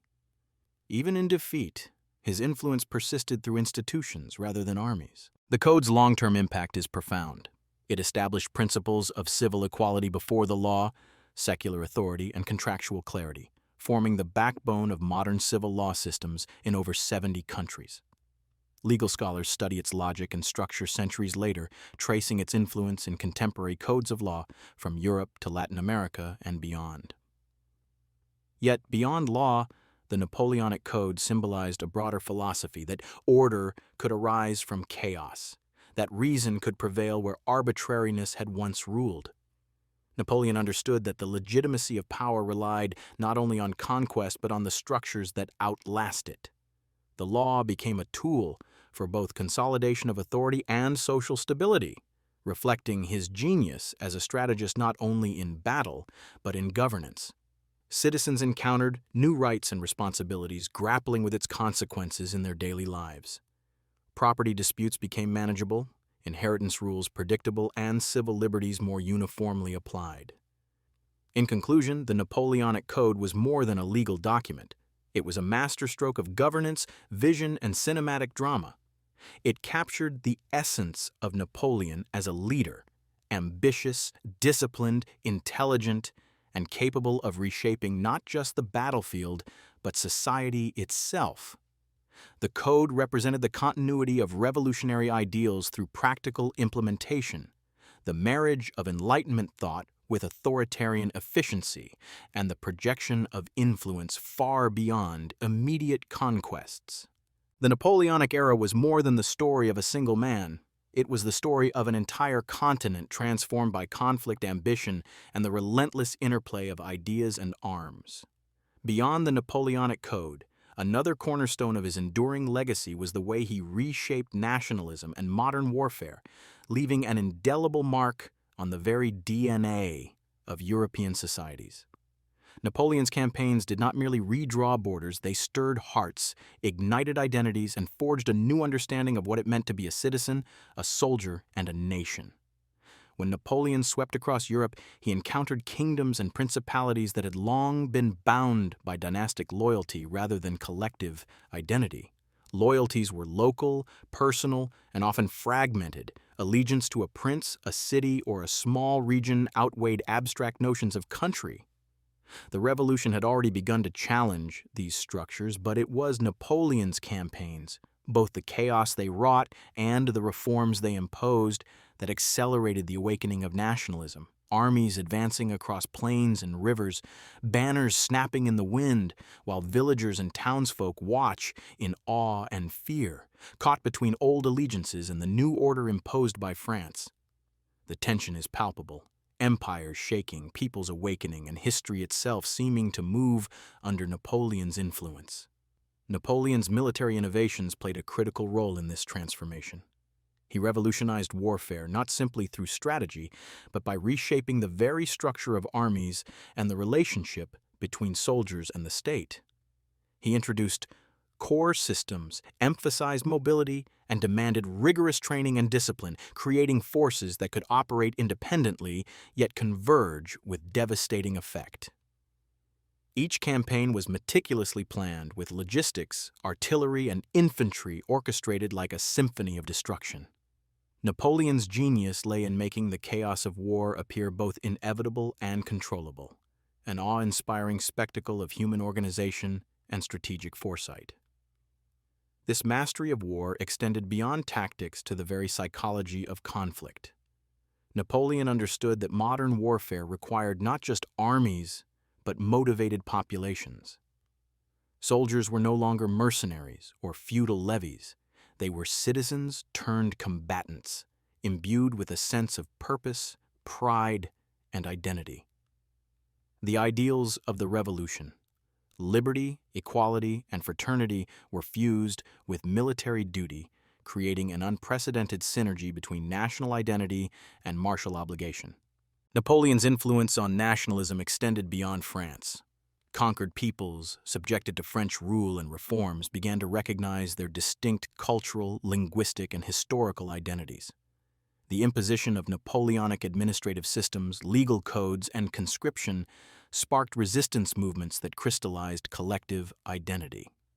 In Spain, the Peninsular War became a crucible of nationalist sentiment, with guerrilla fighters embodying both courage and a new sense of nationhood. In Germany and Italy, the experience of French occupation inspired intellectuals and political leaders to envision unified nations where previously fragmented states had existed. The scale and intensity of Napoleon's wars also laid the foundation for modern warfare. He demonstrated the importance of total mobilization, strategic logistics, and the integration of multiple arms of the military into coordinated campaigns. Battles like Austerlitz, Jena-Auerstedt, and Borodino were not isolated engagements, but orchestrated operations involving tens of thousands of troops, complex maneuvers, and precise timing. Napoleon's wars also accelerated technological and organizational developments in the military. Improved artillery, standardized training, and detailed record-keeping became norms. Military academies incorporated lessons from his campaigns, and officers studied his strategies for decades. Warfare had evolved from a localized aristocratic exercise into a total endeavor involving entire populations and state resources. However, Napoleon's legacy in nationalism and warfare was not purely constructive. The intensity of his campaigns exacted a heavy human cost, millions of lives lost, cities destroyed, and economies strained. These sacrifices fueled resentment, resistance, and eventually coalitions united against him. Yet even in opposition, his methods, innovations, and the fervor he inspired shaped the strategies and ambitions of European powers. The ripple effects of Napoleon's wars also influenced political thought. The spread of revolutionary ideals, whether imposed or absorbed, inspired movements advocating constitutional governance, legal equality, and national sovereignty. Europe entered an age where citizens began to assert collective identities and rights, challenging dynastic authority and the Ancien Regime. This ideological impact, combined with the military and administrative innovations, marked Napoleon not only as a conqueror but as a catalyst for modern Europe. By the end of the Napoleonic Wars, Europe had been profoundly altered. Empires were redrawn, coalitions had formed, and the notion of the nation-state gained traction. The concert of Europe sought to prevent any single power from dominating the continent, a response directly informed by Napoleon's unprecedented campaigns. Yet despite his defeat, the template he created, mass mobilization, strategic innovation, and the intertwining of national identity with military obligation became foundational for future conflicts. Ultimately, Napoleon's reshaping of nationalism and warfare demonstrated that influence could extend beyond a lifetime, beyond territorial control. His campaigns awakened consciousness, inspired reform, and institutionalized strategic thinking, leaving a legacy as enduring as any legal codification. It is clear that Napoleon's wars set the stage for contemporary Europe. They highlighted the potency of national sentiment, the transformative power of organized military innovation, and the delicate balance between authority and popular allegiance. The sweep of history, the intimacy of individual sacrifice, the clash of ideals and ambition, and the profound realization that the actions of one man could reverberate across generations. Napoleon, the master of Europe, may have fallen, but the forces he unleashed, national consciousness and strategic modernity, continued to shape the continent long after his exile and death. In this sense, the drama of his legacy is unending. The narrative of human ambition, societal transformation, and the relentless pursuit of order and identity becomes a story that transcends both time and geography. The fall of Napoleon was not merely the end of a man's ambitions. It was the conclusion of an era that had convulsed Europe with fire, blood, and the unrelenting march of armies. As the dust settled, kings, emperors, and statesmen converged in Vienna in 1814 to chart a new course for the continent. The Congress of Vienna, as it would come to be known, was far more than a diplomatic meeting. It was an epic struggle for balance, a grand attempt to stitch together a fractured Europe while containing the forces unleashed by the Corsican general who had dared to defy centuries of entrenched power. The atmosphere in Vienna was one of both relief and trepidation. Representatives from Britain, Austria, Prussia, Russia, and other European powers gathered around long mahogany tables, each carrying the weight of victories, defeats, and national pride. Behind the elegance of protocol lay a deeper drama, the need to prevent another Napoleon, to reconcile centuries of feudal and dynastic rule with the revolutionary ideals that had swept across Europe. The stakes were immense, and the choices made here would echo for generations. Austria, led by the formidable Prince Clemens von Metternich, aimed to restore stability and reassert traditional monarchical authority. Metternich, a master of subtlety and strategy, understood that Europe's survival depended not on punishing France alone, but on creating a system of checks and balances capable of preventing a single power from dominating the continent again. His vision was cinematic in its clarity: redraw borders, reinforce old alliances, and erect a framework that prioritized equilibrium over vengeance. Metternich's diplomacy was a performance in itself. Every smile, every nod, every carefully chosen phrase, a chess move in the grand game of European politics. Russia, under Tsar Alexander I, had emerged from the Napoleonic Wars emboldened and proud, claiming the mantle of liberator of Europe. The Russian delegation pushed for territorial expansion and influence over the European balance, seeking rewards for the staggering sacrifices endured during the invasion of Napoleon's Grande Armée. The Tsar, regal and composed, navigating between grandeur and calculation, balancing the desire for glory with the need to maintain alliances. His presence alone was a reminder that Europe's power dynamics had shifted irrevocably, and every decision at Vienna carried the weight of history. Prussia, having endured humiliation and near annihilation under Napoleon, sought to regain respect and territorial integrity. The kingdom's representatives moved carefully, knowing that a misstep could leave them vulnerable, yet determined to reclaim a sense of national dignity. Their strategy was to forge partnerships and secure land that would provide strategic depth for the future, a defensive vision rooted in the bitter lessons of 1806 and 1807. Britain, under Lord Castlereagh, approached the Congress with pragmatism and resolve. Having largely avoided the devastation on the continent, Britain's interests were both expansive and cautious: maintain the balance of power, safeguard maritime supremacy, and ensure that no future continental tyrant could challenge its security. Britain's delegation moved with quiet confidence, the weight of naval victories and economic power informing their negotiation strategy. The negotiations themselves were a theater of intellect, ambition, and compromise. Day after day, hours of intense debate unfolded, with alliances forming and dissolving like the tides. Compromises were painstakingly brokered, territorial disputes dissected, and the specter of France's revolutionary upheaval ever present. Whispers in corridors, secret consultations, and the interplay of strategy and personality shaping the fate of millions. The Congress was not merely about geography, it was about the moral and political order, the restoration of stability, and the containment of revolutionary energy. Every stroke of the pen, every territorial adjustment carried monumental implications. France, the defeated yet undiminished nation, played a delicate game. Though Napoleon had been exiled to Elba, the nation he had reshaped still held pride, resources, and cultural influence. The French delegation, led by Charles Maurice de Talleyrand, maneuvered with remarkable dexterity, leveraging France's past glory and current fragility to secure favorable terms. Talleyrand's skill lay in turning the continent's desire for punishment into a tool for France's advantage, a drama of intellect and audacity reminiscent of the strategic brilliance Napoleon himself had displayed on battlefields. Territorial adjustments were both sweeping and precise. The map of Europe was redrawn with careful attention to balance. The Austrian Empire regained territories in Italy and Central Europe, solidifying its influence and creating a buffer against future French ambitions. Prussia acquired lands in the Rhineland and Saxony, restoring strategic depth. Russia expanded its reach into Poland, establishing a foothold for influence in Eastern Europe. The Netherlands was strengthened, and small German and Italian states were reorganized into confederations, intended to prevent the rise of another continental hegemon.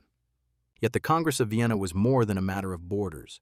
It sought to impose an ideological order, a return to legitimacy and monarchical principle.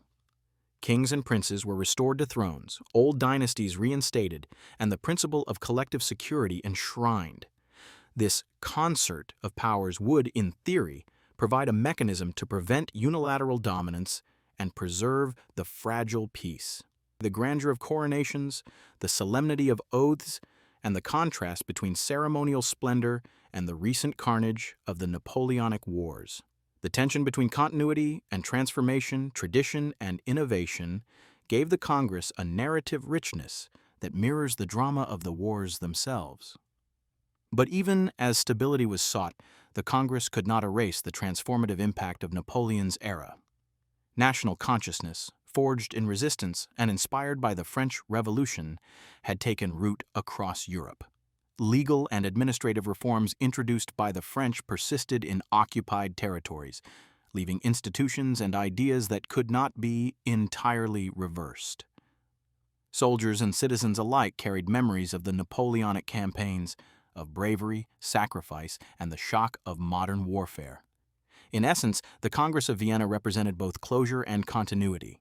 It sought to contain the storm unleashed by one man while implicitly acknowledging that the currents of change he had unleashed could not be fully restrained. The calm diplomacy of Vienna, against the backdrop of years of sweeping conflict, the careful drafting of treaties in contrast with the chaos of cannons and marching legions, the meticulous ordering of maps versus the unpredictable fervor of people. It was a narrative of restoration, yet tempered by irrevocable transformation. The outcome of the Congress would resonate for decades. Europe entered a period of relative peace, sometimes called the long 19th century peace, punctuated by occasional wars but largely governed by the balance established in Vienna. Diplomacy, coalitions, and the delicate management of power became the norm, inspired by the lessons of Napoleon's unprecedented rise and fall. The echoes of battlefields still linger, influencing strategy rooms, royal courts, and political discourse, a continuous undercurrent linking past turmoil to present order. Ultimately, the Congress of Vienna stands as a testament to the lasting impact of Napoleon. He had conquered nations, reshaped societies, and ignited forces that even his exile could not contain. In responding to him, Europe crafted a new system of diplomacy, stability, and cautious reform, a recognition that while one man could challenge the continent, the ideas, identities, and innovations he unleashed were here to stay. The Napoleonic Wars had ended. Napoleon was gone. But the world he shaped, through law, warfare, nationalism, and diplomacy, would continue to feel his presence for generations. The map of Europe, the rise of modern armies, the awakening of national consciousness, and the delicate mechanisms of international diplomacy were all part of the cinematic aftermath of his extraordinary life. It is a story of ambition, genius, and consequence, a sweeping epic that moves from the chaos of revolution to the precision of treaty halls, from the roar of cannon to the quiet deliberation of statesmen. His story had already transcended the mortal limits of a single life. Here, in the quietude of history's reflection, the myth of Napoleon began to take shape, a complex, multi-layered legend, part hero, part tyrant, all larger than life. To understand this myth is to trace the enduring impact of ambition, genius, and the fine line between glory and hubris. The first layer of the myth is heroic. Napoleon's life had been a relentless ascent, a tale of audacity, brilliance, and audacious strategy. From his early campaigns in Italy to the dazzling victories at Austerlitz, he seemed almost superhuman, a man who could bend the tides of war with intellect and intuition. His heroism was not merely in winning battles, it was in vision, in the ability to see the entire theater of war and orchestrate every piece as though it were an extension of his mind. Yet the heroism is inseparable from the tragedy of tyranny. Napoleon demanded total obedience, centralized power, and unflinching loyalty. He crowned himself emperor, a symbolic act that spoke to both ambition and defiance, and ruled with a mixture of reformist zeal and authoritarian precision.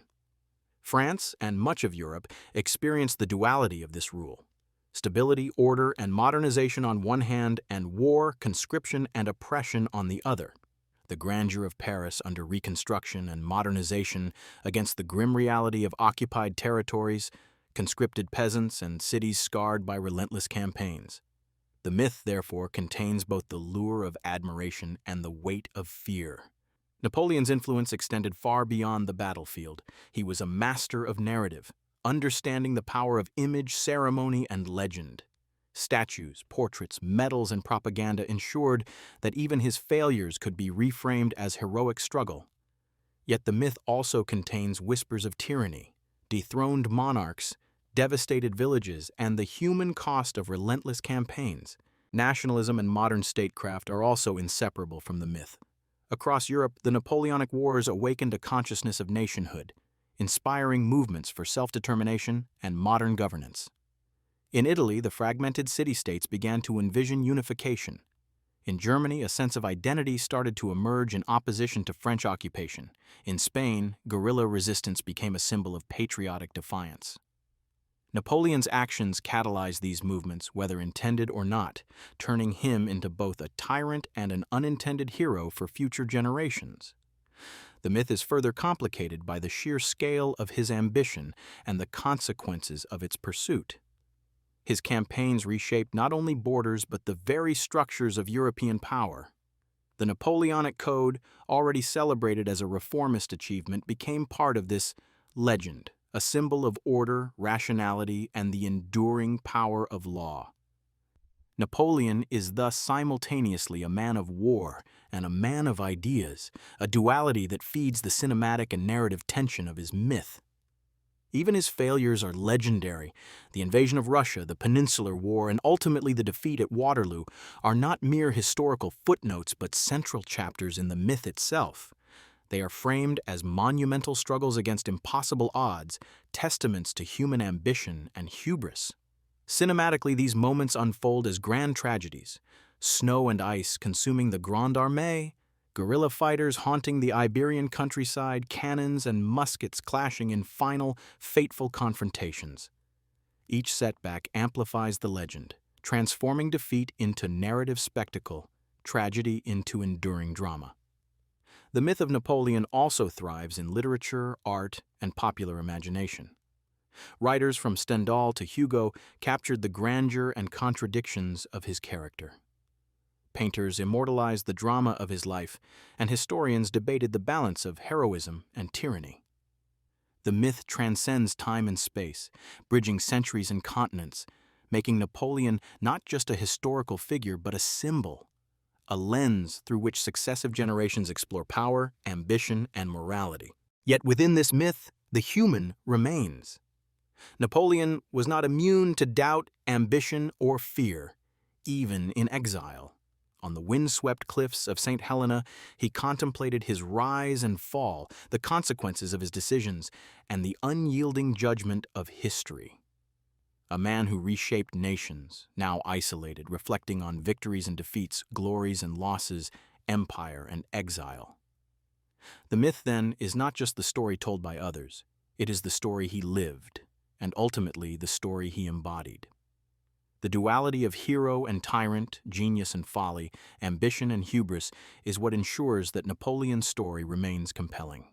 Every military maneuver, every legal reform, every political calculation becomes part of a larger narrative tapestry. The myth endures because it resonates with the human experience. The desire for greatness, the struggle against limits, and the unpredictable consequences of daring to alter the course of history. Cinematically, this is the ultimate drama. The triumphs and failures, the human stakes, and the monumental scale, all interwoven into a narrative that moves seamlessly across years, battles, and nations. In the final analysis, Napoleon's myth is a masterclass in historical storytelling. He is the hero who inspires awe, the tyrant who demands fear, the strategist whose vision reshaped continents, and the man whose life and choices created ripples that outlasted his own mortal existence. It is a story that balances chaos and order, victory and defeat, ambition and consequence, a story that continues to capture imaginations, inspire debate, and serve as a cinematic blueprint for the grandeur of human history. Napoleon, in the end, is not confined to the pages of history. He exists as a living legend, a narrative force, and a timeless protagonist in the epic of Europe itself. The myth of Napoleon encapsulates the full spectrum of human ambition and achievement, a tale told through battles, diplomacy, reform, and reflection. It is cinematic in every sense, grand, emotional, morally complex, and endlessly compelling. The story moves seamlessly from the chaos of revolution to the precision of law, from the roar of cannon fire to the deliberation of diplomats, from the thrill of conquest to the quiet of exile. The myth of Napoleon becomes not only a historical reality, but a narrative masterpiece, an epic that embodies the grandeur, danger, and inexhaustible fascination of one of history's greatest figures.